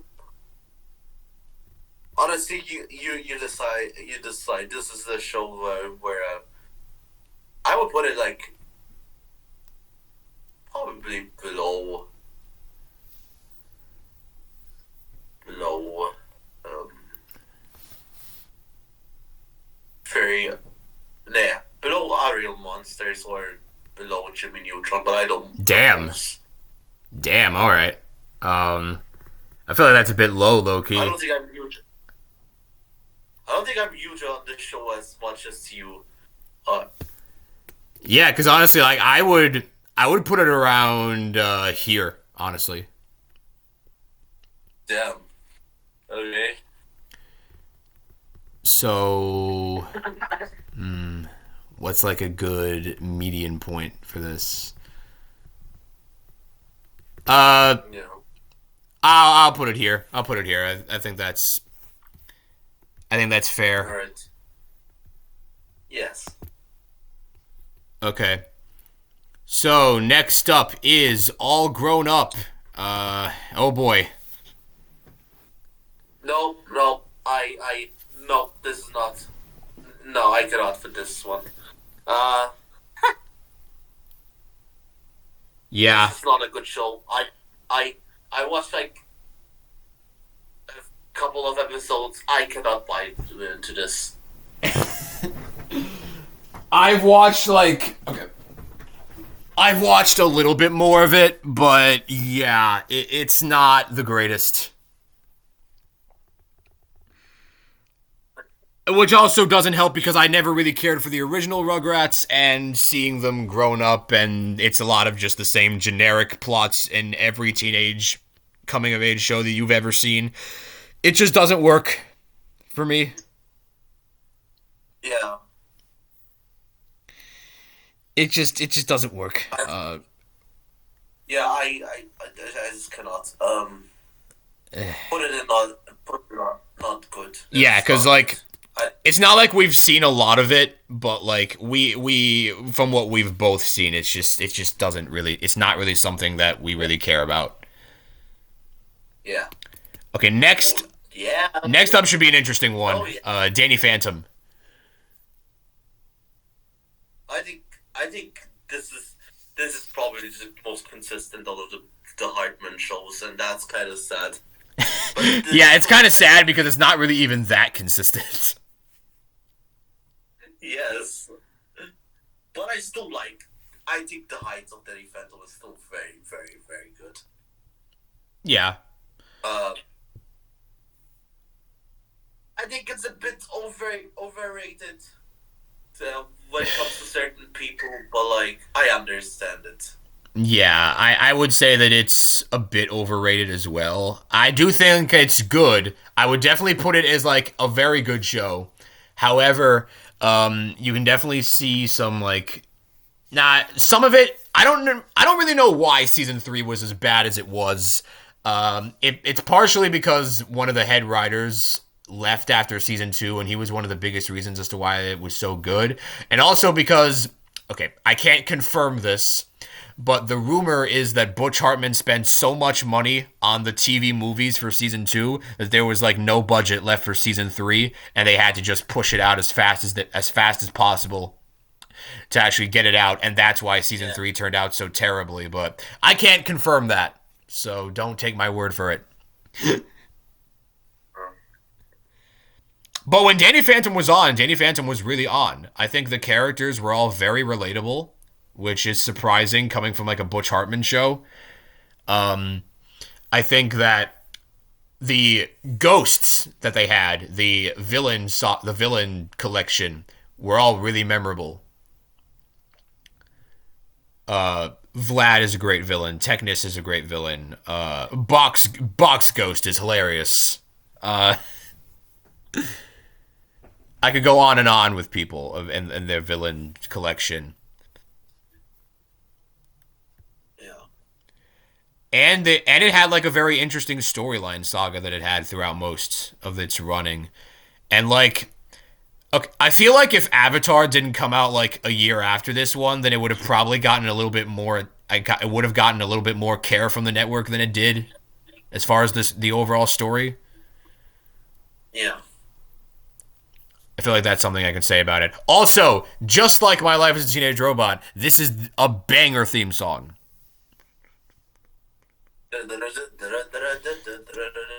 He's a phantom. Yeah, I mean, Uh, this is a good show. It's definitely good. Where would I feel like I would put it here, but you can decide on this one. I agree. Yeah, I think I agree with that. I probably put it a bit higher. I don't think it's. I don't think it's worse than Angry Beavers, to be honest. But like, Well, I have it high. Well, I definitely have it higher than that. I put it between maybe above Rugrats. Wait, where do you But wait? between- I have it in the love this tier. Wait a minute. Wait, hold on. Oh damn! That we have an interesting difference of opinions.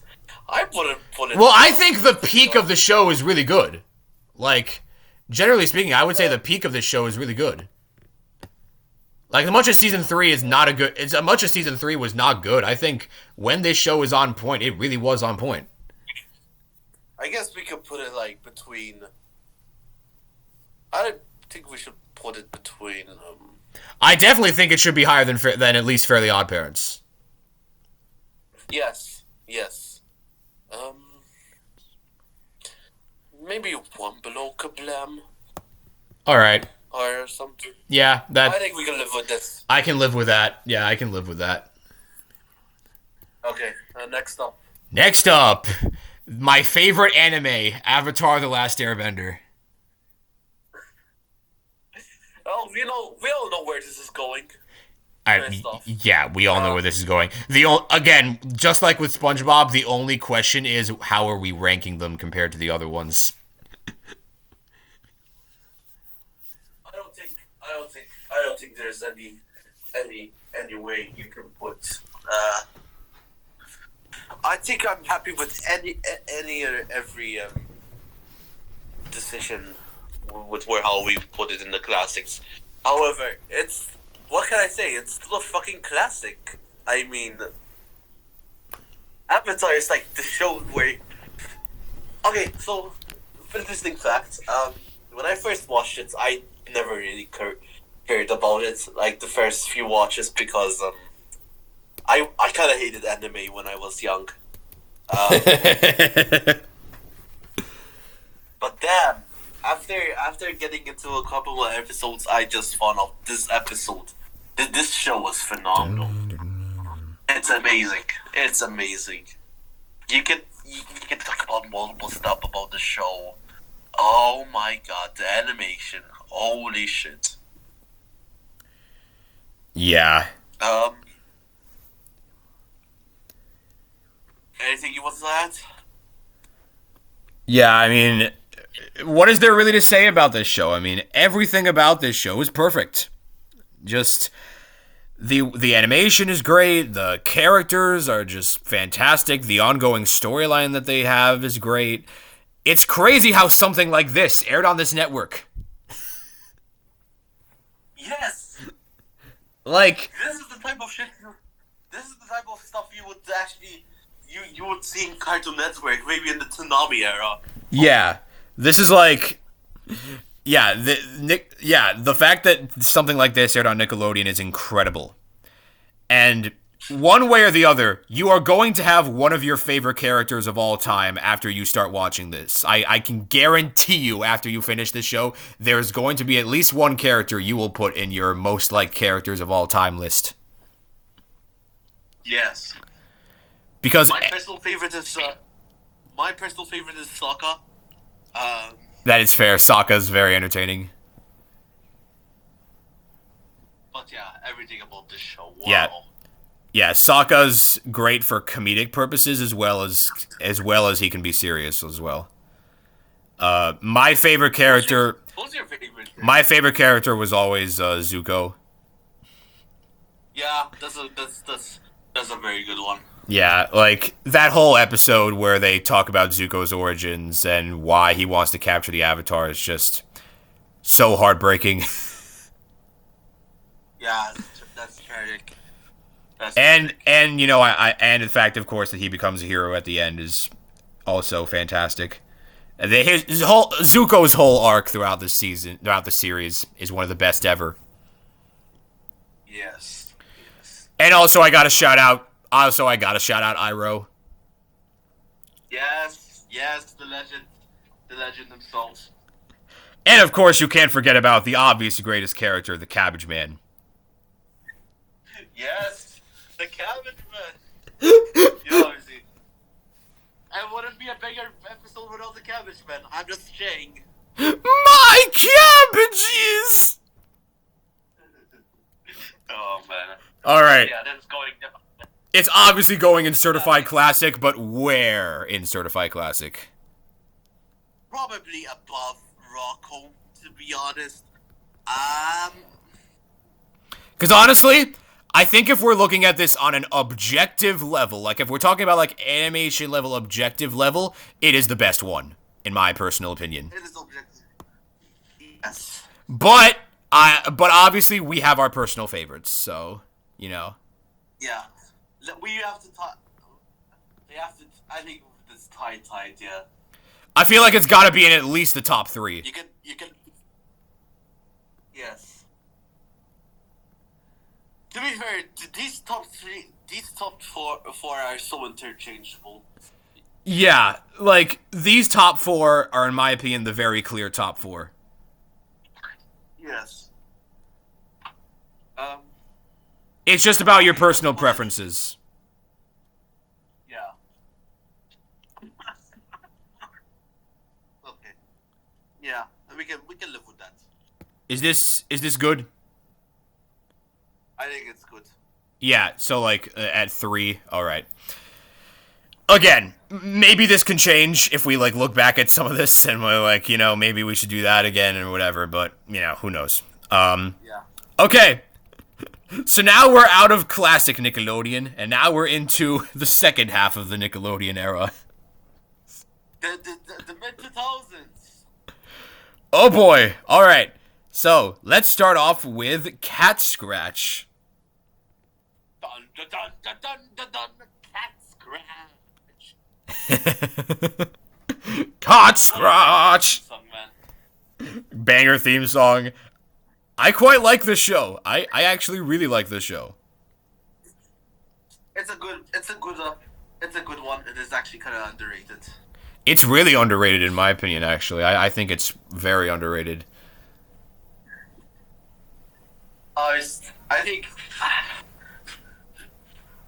I think it's. I think it's the closest thing you can have to like a hybrid between real monsters and something like Ren and Stimpy, or heck, even Angry Beavers. Except it's actually done right. It's so funny. Like this show is genuinely really funny. Like that one episode where the cats are the girl in the family is sad that her science project didn't do well. So the cats go to like the center of the earth to help with the science project.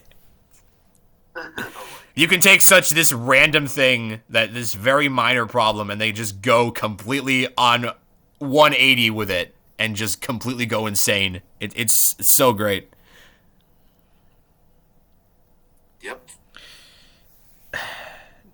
Now, I don't know how you feel about this, but I would put it anywhere around here personally.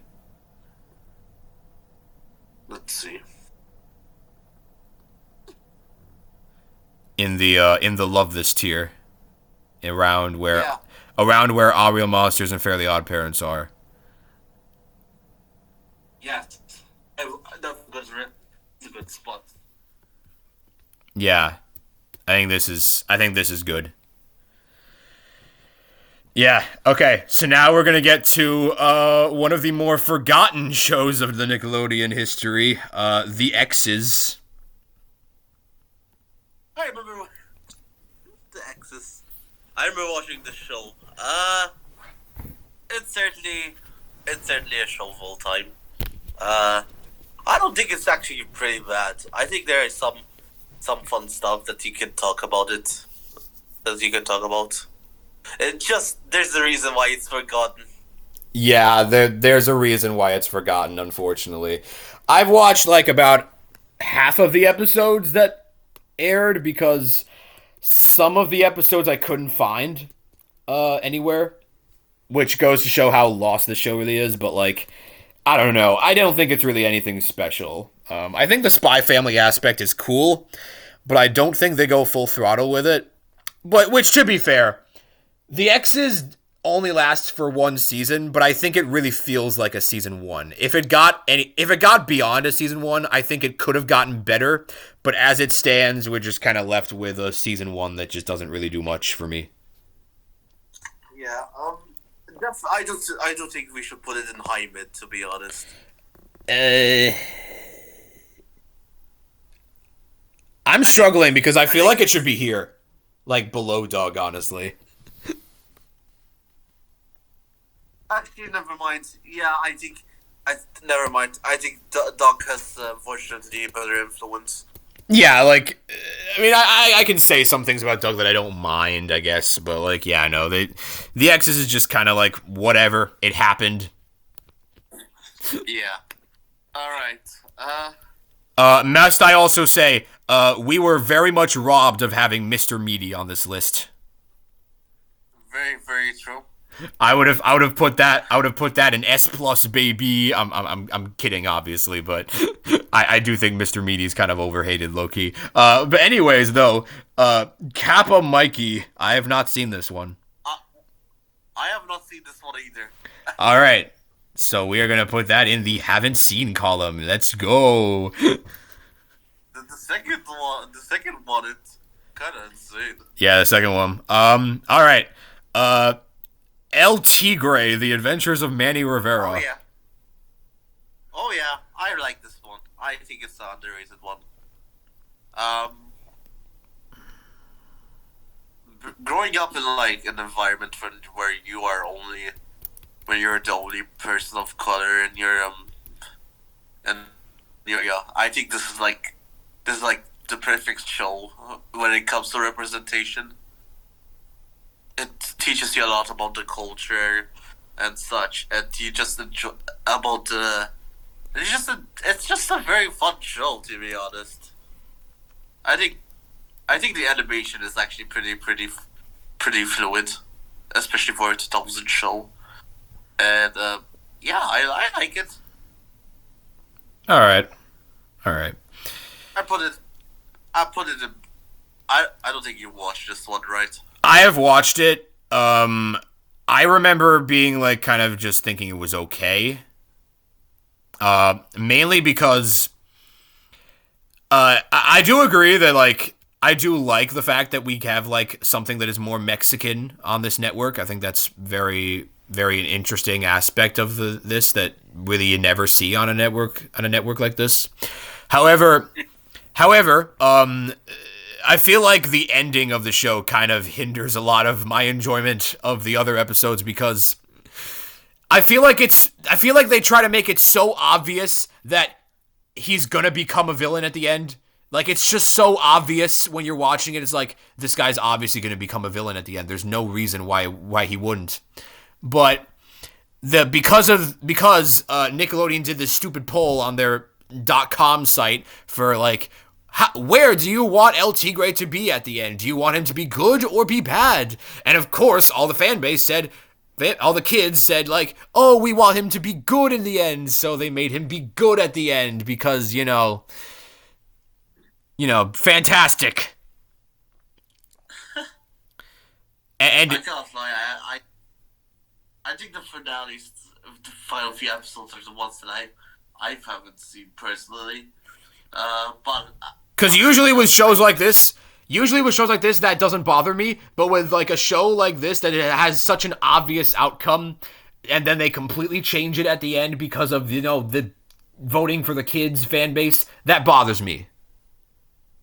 yeah, Because that's not what the creator wanted. The creator intended for him to become a villain at the end, and every single thing that you see in the show makes it pretty clear to me that he's gonna be a villain, and then that just doesn't happen.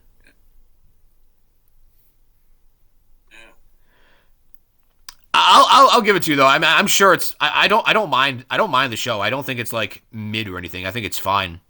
Like I think I think it should be pretty good at least. I think below Chalk Zone is like fine. I think it's better than Shock Zone. Damn, really. Alright, that's a good one. Okay, we can put it in between that. Yeah. Yeah, I think it does. I think it does more. I think it does more good than Shock Zone does. Yeah. Okay, now we get to an all-time classic, right, boys. Tack and the Power of Juju. Oh man. I watched. I haven't watched the show. I saw the intro. I saw the intro before I'm looking at starting this video. Oh my god. Nah. When I tell you that they used to advertise the hell out of this show when it first came out, it was insane, man. They really wanted you to think that this show was amazing. They really wanted you to believe in it. But it was so boring. One thing I remember, the only thing I remember about the show is that Tak was one of the characters in the in the famous Nickelodeon game Nickelodeon Brawl. What I remembered about it was that there was like Nickelodeon crossover games, like with SpongeBob, Fairly Odd Parents, Danny Phantom, Jimmy Neutron, and in the last two games they had Tack and the Power of Juju be in it for some freaking reason, and I was like, what the hell is this show? And then I started watching it and it was like, why? Why does this exist? And then I figured out that it was like a video game franchise back in the day. That's insane. So they were like, they made a show out of it, but like it was terrible. No, this is easily and worst of the worst for me. Damn, it's a shame because you never really see like actual like those PS video games actually brought onto the mainstream. But Yeah. to us like TV show. Yeah, it's just not it. Okay, now we get to another interesting show. Back at the barnyard. Put in a classic. I don't care. That's the best show of all time. Get out of here, bro. Get out of here. On a real note, this is a show I enjoy on a ironically. Like I cannot take this show seriously. I cannot. Everything about this show is so hilarious. I can't with this show, man. It's objectively awful, but it's hilarious. The freaking you got some funny blast moments like the duck, the twin wire. Obviously, the viewer time. Yeah, I'm gonna create a new tier for this. Peak. This is where we put the ironic shows.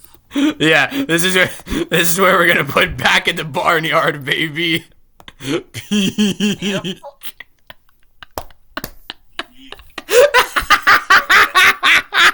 Back in the Barnyard, bro.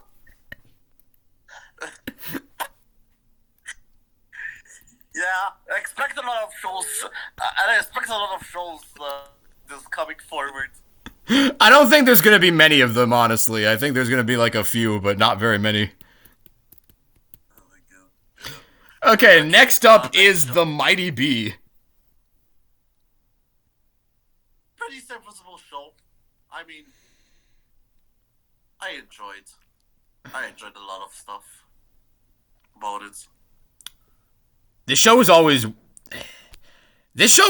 weird to me because like they were really trying to like advertise this as like Amy Poehler comes to Nickelodeon when like I don't think at the time many kids would have really known who Amy Poehler was. Yeah. Which was like kind of weird. And then there's a lot of aspects about this show that annoy me a little bit, but like it's not bad by any means. Like it's very clear that it was like influenced by a lot of those Ren and Stimpy, SpongeBob type shows with all the zany, wacky humor. Sometimes it lands, sometimes it doesn't. But like I don't mind it. It's fine. Yeah. Where would you put it?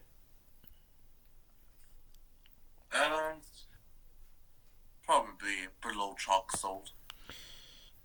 Yeah, like either here or like here. I don't think it's a bit because it does Okay. have some stuff that's good for it. That's fair. I'd probably put it in mid if I'm being honest, but like I think this is okay. Yeah. Okay, next up. I don't know this Making one. Fiends. Oh yeah, this is the one that you told me about. That, Yeah. Got green. That- The floor is yours. Yeah. I will say this. I think that this is a very interesting show. I think it was a very interesting concept. I understand why they didn't go through with it as a full show. Because it only aired on Nicktoons network. Never on the main channel. Yep. I think that it's a very interesting concept, and there could have been a lot going for it. However, I don't think it really lasted long enough to make a big impact. So, I would say right here. All right. I'll take the word. Okay, now we're entering the 2010s around there with the Yes. first of the 3 DreamWorks shows, The Penguins of Madagascar. Yes. I think this is a pretty good show. I mean, Yeah. it's very funny. I'll give it that. It is a very funny show, honestly. Like, I was actually surprised by how genuinely funny it was. Like, the penguins are actually very funny characters, and everybody around them and interacts with them is pretty damn good. which it's weird because I never really cared for the Madagascar movies as like a kid. I thought they were fine, but I didn't like love them. But like the penguins are really good characters, surprisingly, and they made a lot of worthwhile stuff out of this show. Yes, obviously you also have King Julian and Maurice and Mort, the great trio. Yeah, yeah, I would say there's a lot of good stuff here. Where would you, I'd honestly put it around here, honestly. Like Yeah, fair enough. at the top of Love This, honestly. I quite liked it.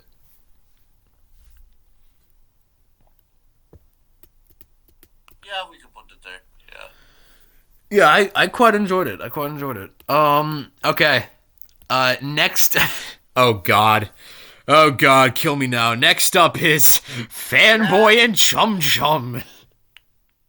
Yes. Here we go, cause my bad boy chum chum. Hit a cuckoo, bad boy chum chum. Uh,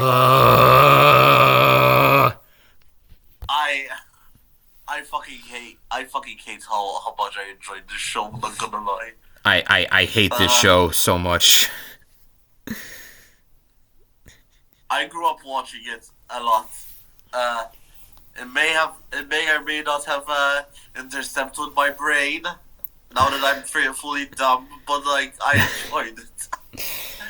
This is like the worst. This is like the absolute worst of all the most obnoxious traits in any Nickelodeon show just put into one.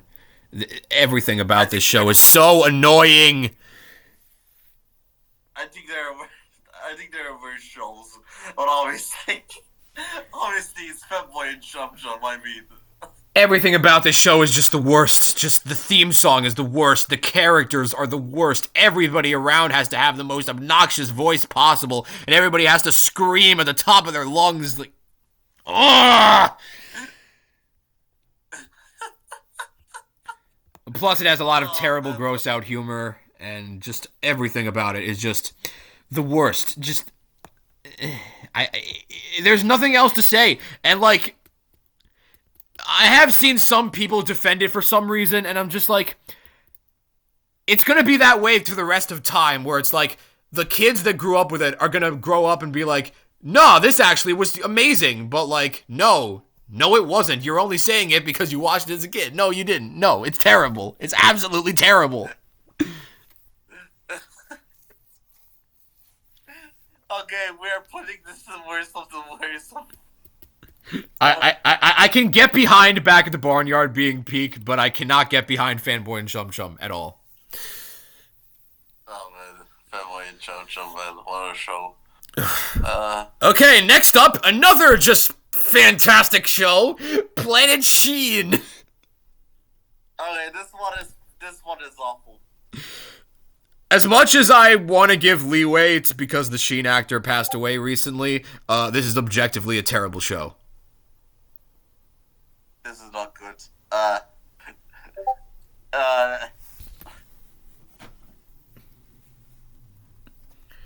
Yeah, this is just on another level. This is not good. Apologies for the pings in the background. I can't really do much to change that at the moment. It's still Just it's still the worst of them. yeah. Yeah, I'd honestly put it here. I mean, my God, man. Everything about this show is just the worst. Like, the characters, the same thing with Fanboy and Chum Chum. It's just so annoying. Everything about this show is so annoying. Next up, a pretty bad one. Yeah, well, look at that. I have some other things to say, but like, just, it's weird because Sheen was genuinely really funny in Jimmy Neutron, but he's just so obnoxious in this show. Like, he's just perfectly okay with just being in space forever and like being with all these weird characters around him that are all just so weird and annoying, and just, I hate it. I just freaking hate it. Yeah.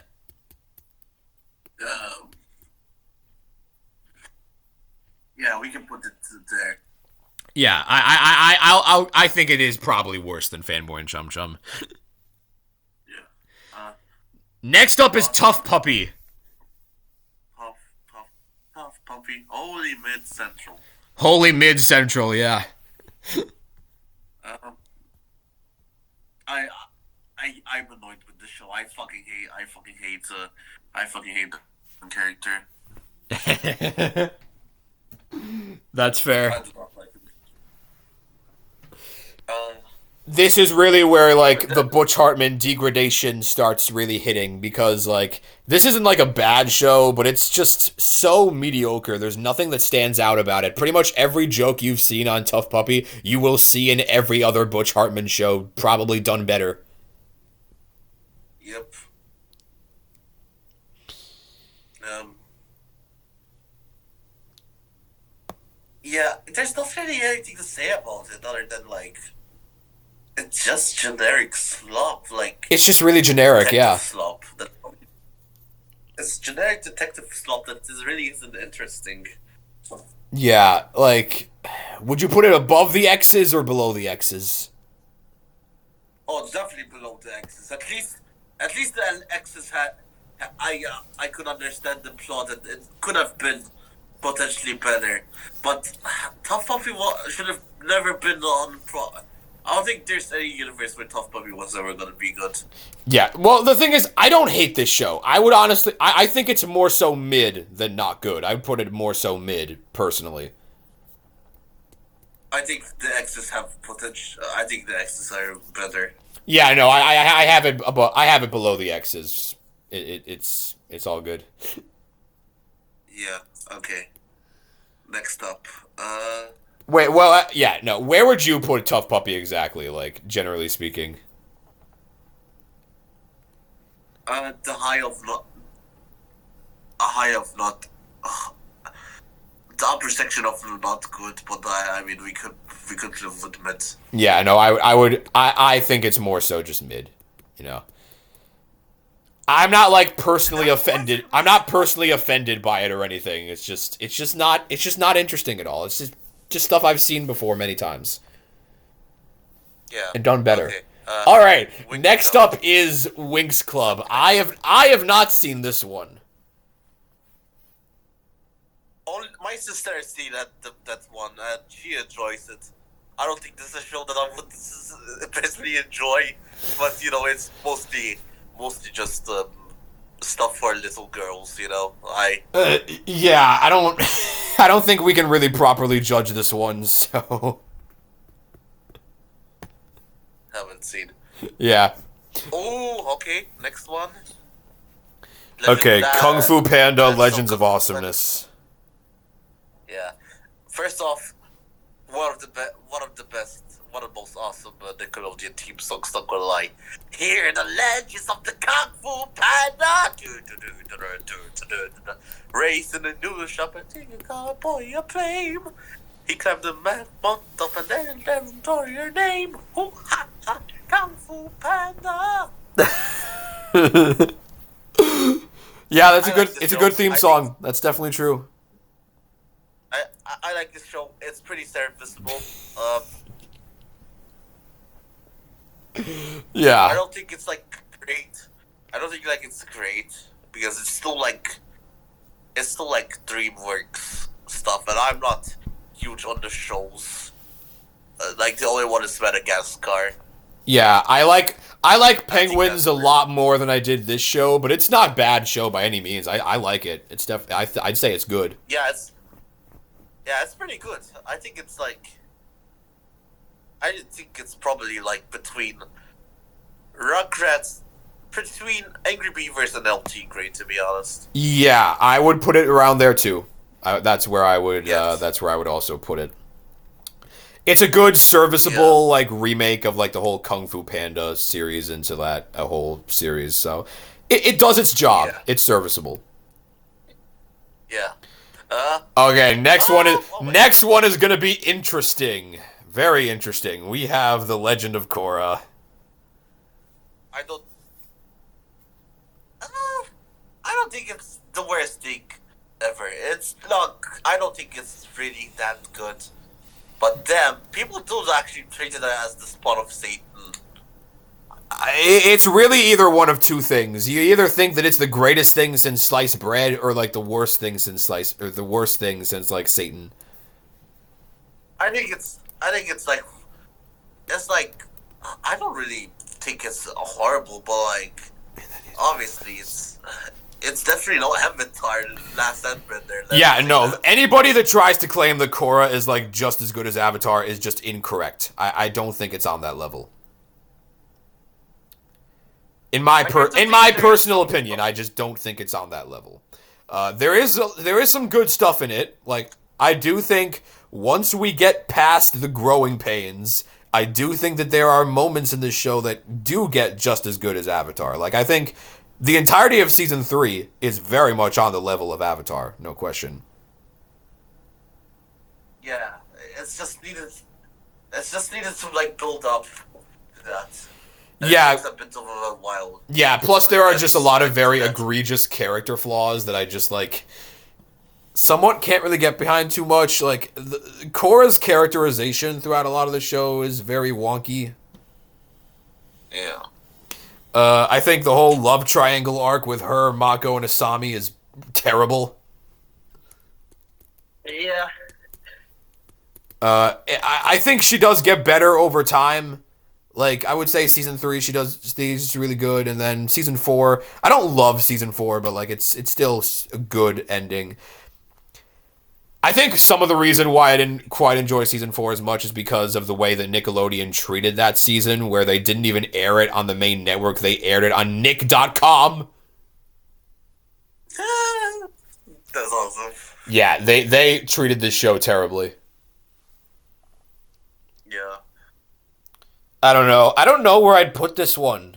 Because, like, I feel like you could justify so many placements. Yeah. I think it's like, it's still pretty good, but like, I think it's like one of the lower ones.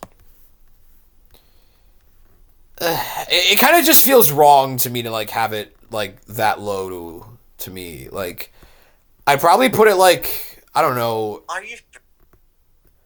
If I'm speaking, like, on an objective level, I'd probably put it, like, around, like, where the Fairly Odd Parents is, but I don't want to be, like, that. I don't know. I think, I don't know. At the top of pretty good is fine, I think. We can. That's a fine one. Yeah. Okay.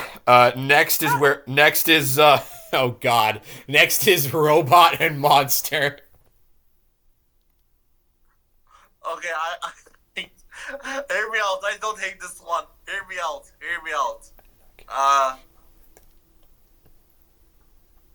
It's annoying. But it does. It has some fun stuff. Like I do enjoy when the complete divide between the monsters and the robots. That's kind of funny. I fucking hate how I really enjoyed the intro, man. I fucking hate how that shit doesn't get out of my head whenever I think about it. I can't with that intro, man. I really can't. I'm presuming this is not a good show for you. I'm not a fan of it. I don't hate it. Like, I don't, like, hate it as much as I do Fanboy and Chum Chum or Sanjay and Craig or Breadwinners. It's not, like, quite on that level of bad, but I don't like it.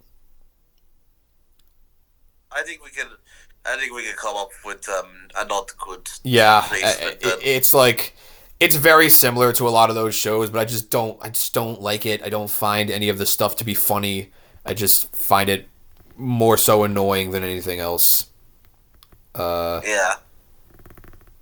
I don't know, like, here, because I know you, Yeah. I know you like it, so I don't want to be like too harsh on it, but Yeah. it's not. I don't like it very much. All right. Okay, Teenage Mutant Ninja Turtles 2012. definitely overrated. Not gonna lie with you. I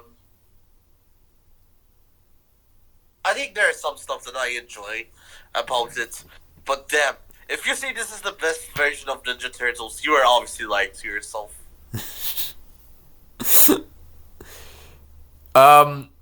Okay, I will say that I am not really like as into the Ninja Turtle lore as other people. Like I'm not really like as knowing or knowledgeable of that whole thing. So my first experience with the TMNT franchise was this version, the 2012 version. Um, and I think it works quite well as an introduction to the show, honestly. Like if you're really trying to get into it, I would completely understand watching this. Like I think all the characters are very well done. They're mostly understandable versions of themselves. Um, I think that the storylines are usually really good. I love Splinter in this version. Um, I think it is kind of weird. I know it's kind of weird that like April's made as like a teenager in this version, which like I know some people don't care for, but I don't necessarily mind that. Every version of Teenage Mutant Ninja Turtles has like its. From what I know of it, every version of this show is kind of like a weird quirk to it, so I don't really mind it too much. I liked it. I quite liked it. I think a lot of the storylines were unique and interesting. Um, where would I put it? If I had to make my opinion on it, I would put it. I would put it around where Real Monsters and Fairly Odd Parents are, honestly, but I know you wouldn't, so I'm gonna, make a median.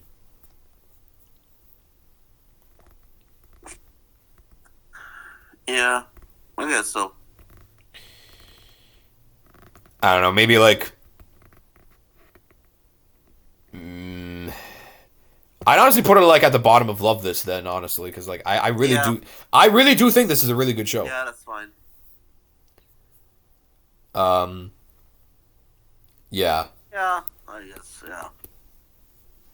I still need to watch the 2003 version and whatnot. Mm.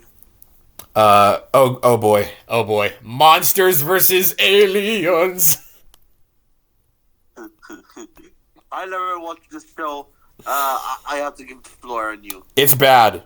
That's all you need to know. It's bad. It's not quite worst of the worst tier bad. Like I do think there are some ironically funny things about it, but like it's bad. It's just really bad. The original movie. First off, the original DreamWorks movie was not good in and of itself, but well, so why they decided to make a show out of this, I will never understand. The characters weren't good in the first movie, and the characters are not good here. The CGI also does not look very good. I don't know. There's just really nothing to say about this show. Yep. It's just not good. Oh yeah. This next one. Matu Patu. Matu Patu, baby. Okay, for context, everybody, for context, we have not actually, we didn't know what this show was until we had to look it up for this tier list. It's apparently a show that was only aired in India. So why it's on this tier list, I have no idea.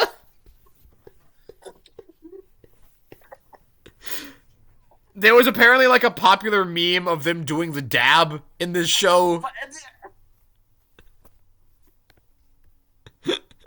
The best part about it is that, even not knowing it, after we watched it, we know this is the type of shit that we would ironically enjoy. Yeah, this is the funniest thing ever, man. Like the fact that something like this show exists, man. Peak. Yeah, this is easily going into peak tier. Matu Patlu.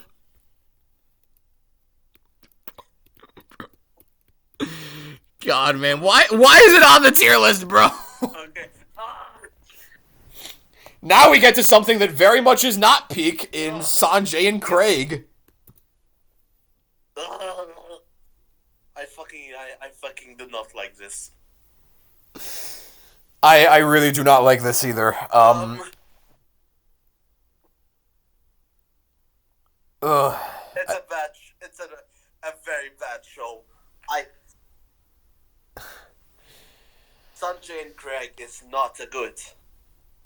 Okay, so I'm gonna tell you my personal experience with this show. When I first watched this show, it was on the freaking Nickelodeon Worldwide Day of Play advertisement day. And they were like talking about new episodes of all these shows, and that was my first exposure to Sanjay and Craig. And you want to know my first exposure to Sanjay and Craig episode was? My first exposure to Sanjay and Craig was the episode where they try to make Hector barf because he's never barfed before. Oh my God. And they barf through the entirety of the episode. 95% of the episode is them barfing. This is not good. Yeah. There's also such glorious stuff like the episode with the fart baby, and the episode where they eat belly button lint.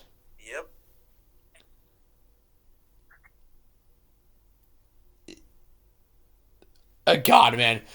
Okay, I've heard from like defenders of this show that like season 2 and 3 don't have as much gross out in it, but like even then, man, just watching through the first season of episodes is just enough to make me say that I never want to watch any of this again. It's awful. I think it's worse than I think it probably is worse than Tuck of the part of. Yeah, it's definitely worse than that. God, man, I this is the worst, man. I hated this. Yeah, let's put it between that and Femboy and Chomp Chomp. Yeah. Okay. Peak. God.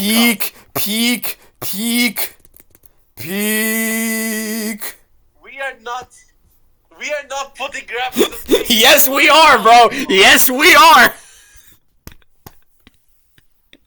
Bruh, no way you actually enjoyed this one. Yes, we are, bro. This is peak. Oh no. Peak, man. Peak. I've watched. Okay, for context, I only watched like 2 episodes of the Rabbits show, so I'm not familiar with it that much.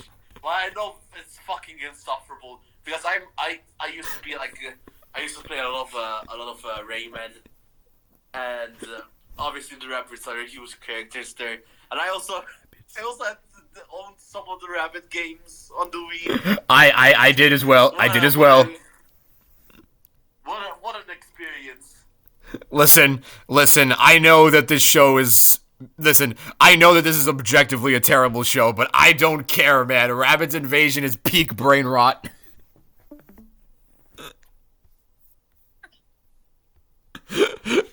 This is just the peak dumb show. Like, you want to just watch something that's just so insanely dumb that you just have no idea what's going on. This is that. It's objectively a terrible show, but I can't help but find it hilarious. Yeah, I'll give. I ironically enjoy Femboy and Chum Chum, so I cannot differ with that. I can argue with I that. know that it's not good. Like, I objectively know that it's not good, but it's just so... It's just so funny to me, man. Like, the fact that they made a show out of the freaking rabbits, bro. Insane stuff. Okay, Okay. next Next up is, Breadwinners! I think it's easily the worst of the worst, not gonna lie. This is very easily the worst of the worst, man. I cannot think of a single positive thing about this show. Generally speaking. Yeah, I can't. I can't either. everything is awful. The animation, the characters. Like, why are the main characters called Sway Sway and Badoos? Literally, like, that, did they really think that was funny to make characters that, you know, sound like bathroom functions? Yes.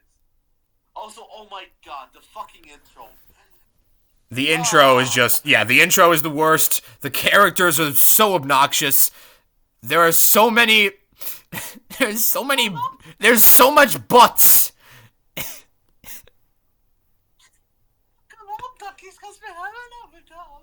Crazy quack, crazy quack, The slang. I hate the slang. The stupid slang words that they make. Yeah, this is probably Nickelodeon's worst outing. Probably. I gotta see it. Like, I remember watching this as a kid and just thinking, what the hell is this? And this was like based off of some weird YouTube short that, like, apparently Nickelodeon really wanted to greenlight. And even the guy who made this show was like, why the hell do you want to greenlight this? Yeah, like, oh my god. Like, he was genuinely surprised when they wanted to make a show out of this. Yeah, I don't want to talk about the show any further, to be honest. So bad, man. It's so bad. Okay. Let's move on, man. Okay. Next up is Harvey Beaks. Actually, quite. She thought it was a decent enough show, to be honest. Especially for, like, don't get me wrong, I don't think it's, like, important in the grand scheme of things. But from that era of Nickelodeon specifically, where almost every single day you have to tune into either Sanjay or Craig or Breadwinners, I think this. Yeah, either that or like where it's either you turn on to Sanjay and Craig, Breadwinners, or like modern SpongeBob, like season 6 and 7. Yeah. Or Fairly Odd Parents, seasons 9 and 10. Harvey Beaks is a massive breath of fresh air compared to that.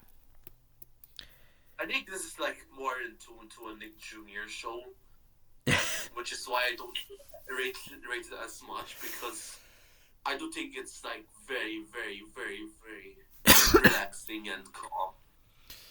But it's still serviceable enough. Yeah, I mean, I wouldn't say that it's quite like that. I do think there are definitely more in-depth moments as the show goes on in later episodes, but I get it. Like, it's weird because when this show first came out, everybody loved it. Like, everybody was just, like, obsessing over this show. And before Loud House came along and basically stole its thunder.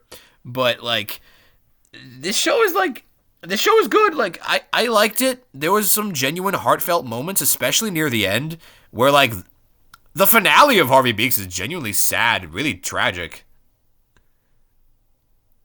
Yeah. Where Fee and Foo meet their actual parents and then they leave, and then that's a genuinely sad moment. Like, you genuinely feel for them. The characters are fun.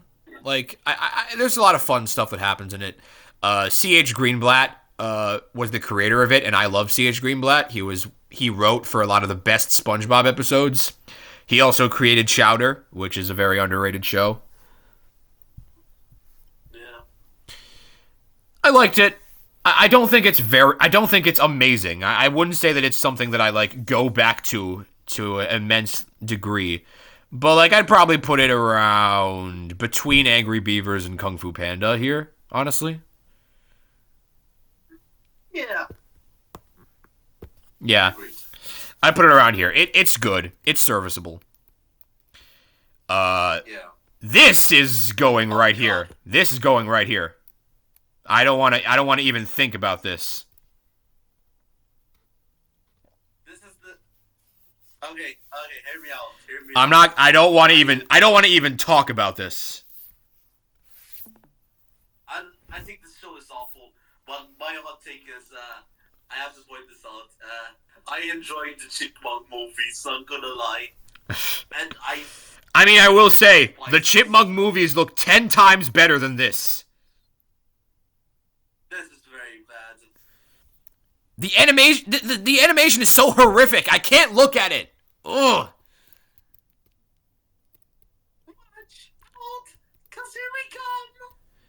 The animation on this thing is genuinely so horrific. I can't look at it. I probably wouldn't hate it as much because I like a couple of funny moments at least in the show. But yeah, this is not a good show at all. Ugh. Okay. Next up is next up is one of my guilty pleasures. Pig Goat Banana Cricket. That'll be good. This is the show of all time, alright. This is a show of all time. Okay. I'm gonna defend some aspects of it, honestly. I think the animation style, while it's extremely gross, is unique. I think it's a very unique style that you won't see very often, and I actually think it's kind of charming in a way. That is one thing I will give it. However, I will concede that a lot of the characters on this show are very stereotypical and stuff that you will have already seen before in pretty much any other show.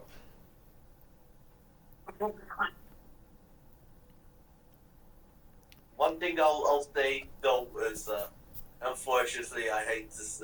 I know you hate to see me say this, but oh my god, the episode with the large brown clown. Yes. Oh my god. God. That was not a fun thing to see. I don't know, man. I don't mind this show, honestly. Like, I would put it around the mid tier, like right around here, honestly, if I had to be an unpopular take. But like, I'm not gonna do that because I know you wouldn't put it there. Where would you put it? But right next to Robot and Monsters, we can do that. Yeah, I honestly don't think it's that bad, honestly, but I know that there's definitely flaws with it that are noticeable. Next up. Oh god.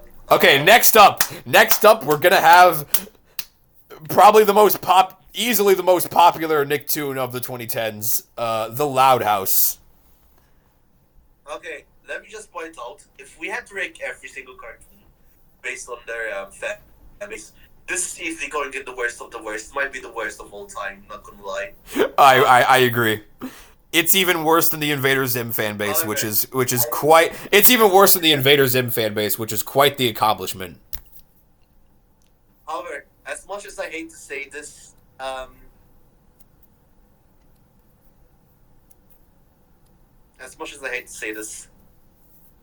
this show was very good in this first season. The first two seasons are legitimately good, yeah. I got the hype. I got the hype of it. And then it became popular and everything went to shit. Everything went to complete crap. And, okay, I won't also lie. Some of it is probably because of the firing of Chris Savino midway through the second season because of the whole things that he did.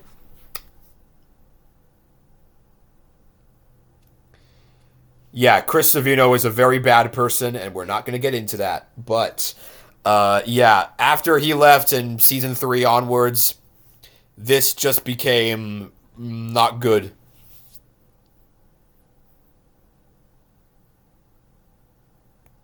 Yeah. I don't know, man. Like, I feel like if it's at its peak, I feel like at the show's peak, I'd probably only put it about here. Like, at the bottom of Love This. But, like, if we were to go by the entirety of the show, I'd put it, like, around where Parvy Beaks is. Yeah. Okay, Yeah, I don't know. I can't really. Next up. I don't know. I can't really justify it being put above many of these, honestly, because I don't know. Just when this show gets bad, it gets really bad, really bad. Like I don't know if it's. I don't know if it gets. I don't think it gets quite as bad as like Fairly Odd Parents does, but like it doesn't even reach the. It didn't even reach the highs of the Fairly Odd Parents for me, at least in my opinion. Yeah. Okay. Next up. Next up is Bunsen is a beast. Butch Hartman, your magnum opus. Butch Hartman's magnum opus, everyone. Woo! This is the show. This is the show of all time. All right. You're telling me that, man. God, this was terrible. I love.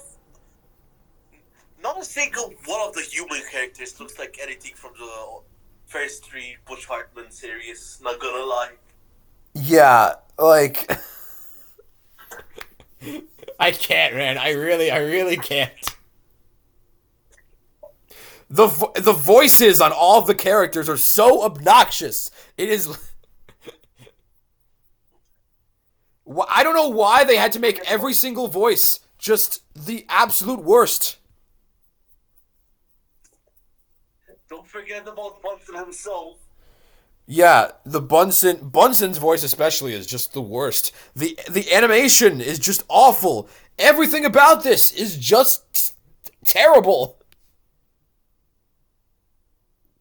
This is not a good show at all.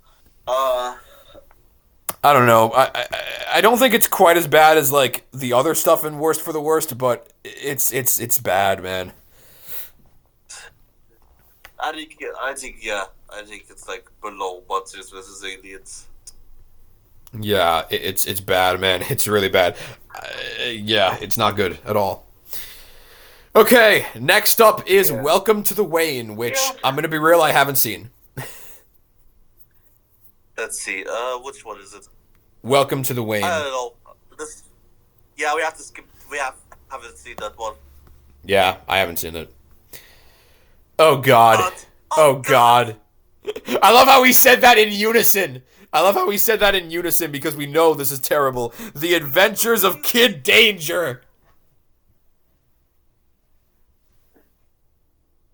I watched a few episodes of it and I could not. Yeah. This is easily like the biggest cash grab they've ever done. Yeah, this is literally just Henry Danger, but in animation. And I don't like Henry Danger. So you can already tell how much I feel about this show. Who asked for this, though? Literally, who asked for this?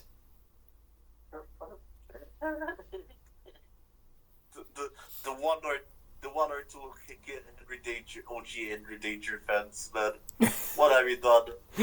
Who genuinely asked for this? Like, even people that like, I don't know, the three Henry Danger fans in existence. Who asked for this? Who genuinely asked for this?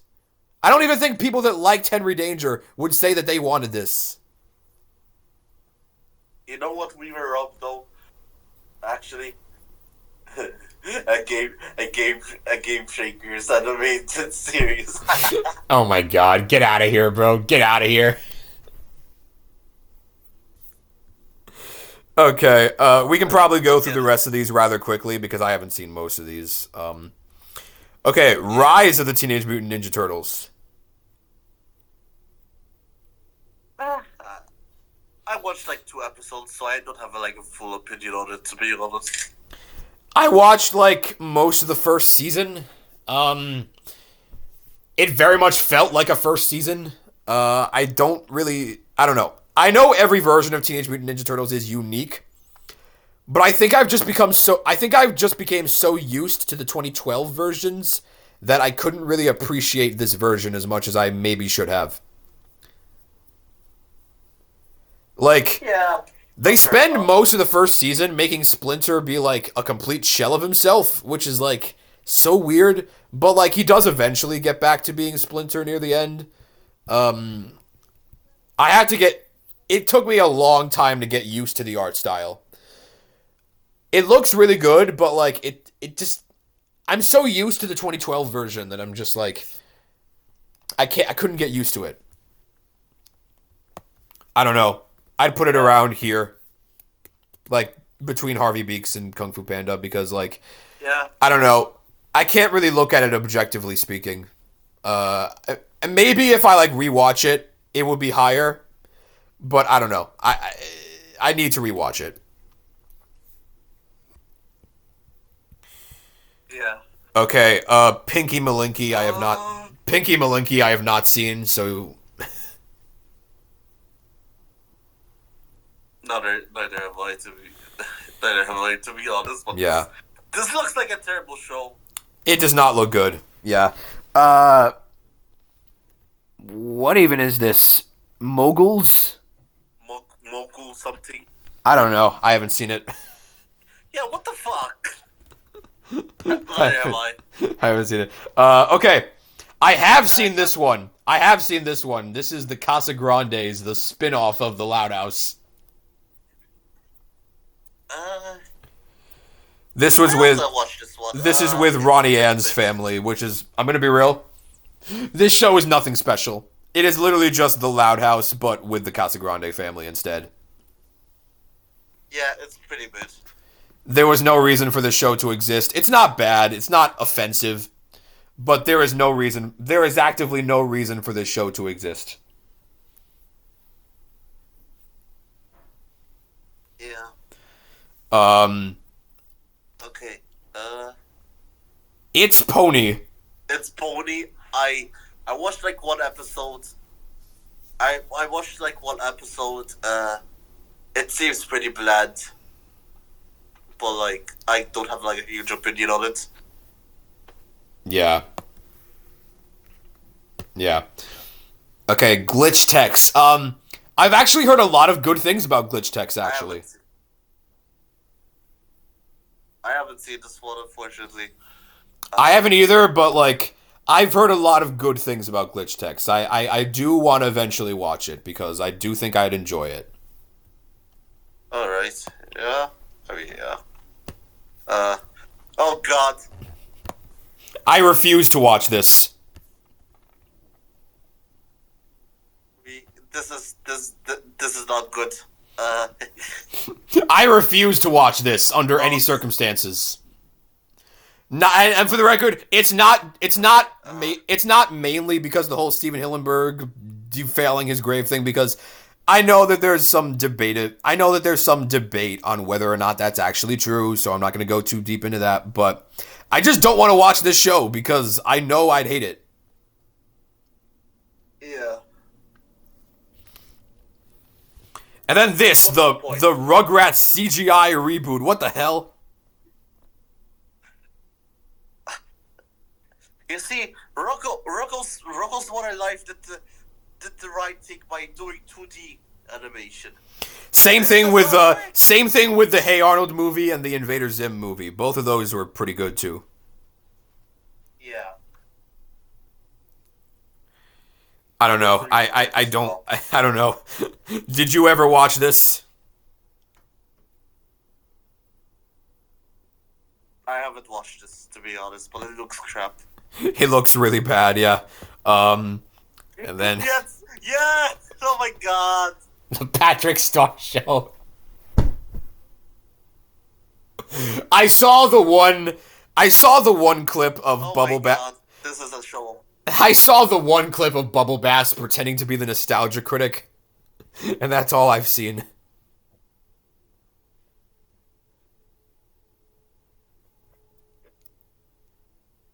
I haven't seen the show, but it's the Patrick Star Show, so I mean, I don't know anymore. I don't know. I probably will not ever watch this show either. Okay, next up. I haven't seen Middlemost Post. I Don't haven't know. seen this one. I I don't know the tragedy. don't know this either. Big Nate. Okay. I do know what Big Nate is. I remember reading the Big Nate books as a kid. Yeah, I've seen those in the libraries, but I never read the books, to be honest. I read the books. I enjoyed the I books never watched the actually. show. I quite enjoyed the books actually, but I have not seen this show. I think I remember. I think I might have watched one clip of it, but I can't speak for myself, so haven't seen. Yeah, basically most of these newer shows I haven't seen. Yeah. Monster High, though, is this the absolute newest one? Because I know the original one I watched a few times, and that one was actually kind of funny. I think this is the newest one. Yeah, I haven't watched this. Then I don't count this. Yeah. Some Transformers show. Yeah. I Never don't. watched. I don't know this. Rock paper scissors. I've heard it was pretty good apparently, but yeah, I haven't. Again, I have not seen this one either. Okay, I have seen this. I have seen this. The Fairly Odd Parents: A New Wish show. I haven't seen this, but oh my god, the outrage. Okay, I'm gonna say this. That was kind of I think it's good. I quite liked it. I think it's pretty good. damn really. I think it's pretty good actually. I think what they do with the stories in this show is actually pretty good. Damn, but damn. I thought it would go I thought it would only go deeper after Chloe came.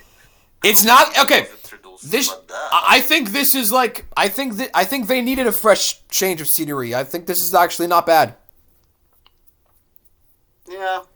It's not the greatest thing in the world, but like I think for the like, around pretty good, like around here. I think this is fine. I think it's serviceable. All right. So damn. I Okay. quite liked the Okay, so the final show. yeah. I quite like the new kid they got for this show. I think she's very relatable, and I liked it quite a bit. Now, granted, I haven't seen all of this show, so maybe it went downhill later on. I don't know, but I actually quite like it. All right. Okay. The final show. It's another Teenage Mutant Ninja Turtles show, and I have not seen this. I have not seen it as well. So we started off with something we haven't seen, and we ended off with something that we haven't seen. Okay, I will be fair. I think most of the reason that I haven't seen most of these newer shows is because like I really have not been connected to Nickelodeon as a network for the past like 3 years. So that's probably why. Yeah. That's probably why you see a lot of haven't seens on this. But I mean, generally speaking, there's a lot of great shows that this network has given us. Like, Yeah. We talked about some amazing shit. Yeah. there's a lot of great stuff here, and you know, obviously, I know that this isn't the most agreeable list out there. There's gonna be some that heavily disagree with some of the stuff we said here. But that's all in the nature of these videos, you know. You love It's just some quick fun better. yeah, you love a show you love a show we don't like. I completely understand.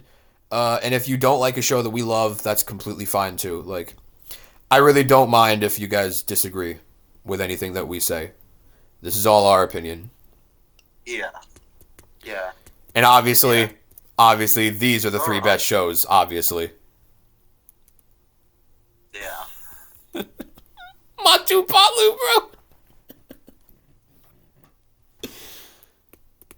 I don't even know if I'm pronouncing it correctly. Am I pronouncing it correctly? I'm gonna feel really bad about myself if I'm pronouncing that incorrectly. Motopotlu. Okay. All right. But yeah, that's our tier list, everybody. Hit the like, subscribe to the channel. I'm going to link Corny's YouTube channel as well, so that you guys can subscribe to him. Hell yeah. So yeah. This has been fun, man. I've really enjoyed this. Oh no, I agree. I agree. It was a fun time. Yeah, man. So if you like, you like, subscribe. Expect more tier list videos like this in the future. I talk about a wide variety of topics. I love stuff like this. I love TV in general, reality TV, music, some sports stuff, and pretty much anything that comes to my head as far as media. So stay tuned for more videos like that. Corny, if you want to plug your channel in any way, you can do that now. Yeah, it has been a fun. It has been a fun ride. Uh, I I'm excited to do some videos of my own. I haven't posted in like a couple, like almost like haven't almost a year. So I need to get my shit rolling. But yeah, Yeah. No, I think this is a good spot to end. So I hope you guys have a great holiday season. Hopefully it's all good for you guys. If I have any recommendations, watch the Hey Arnold Christmas special, the SpongeBob Christmas special, and the Fairly Odd Parents Christmas special. You cannot go wrong with those. yes. If you had to watch any of them for the holiday seasons. All right. Thank you guys for watching, everybody, and I will see you guys in the next video. Bye.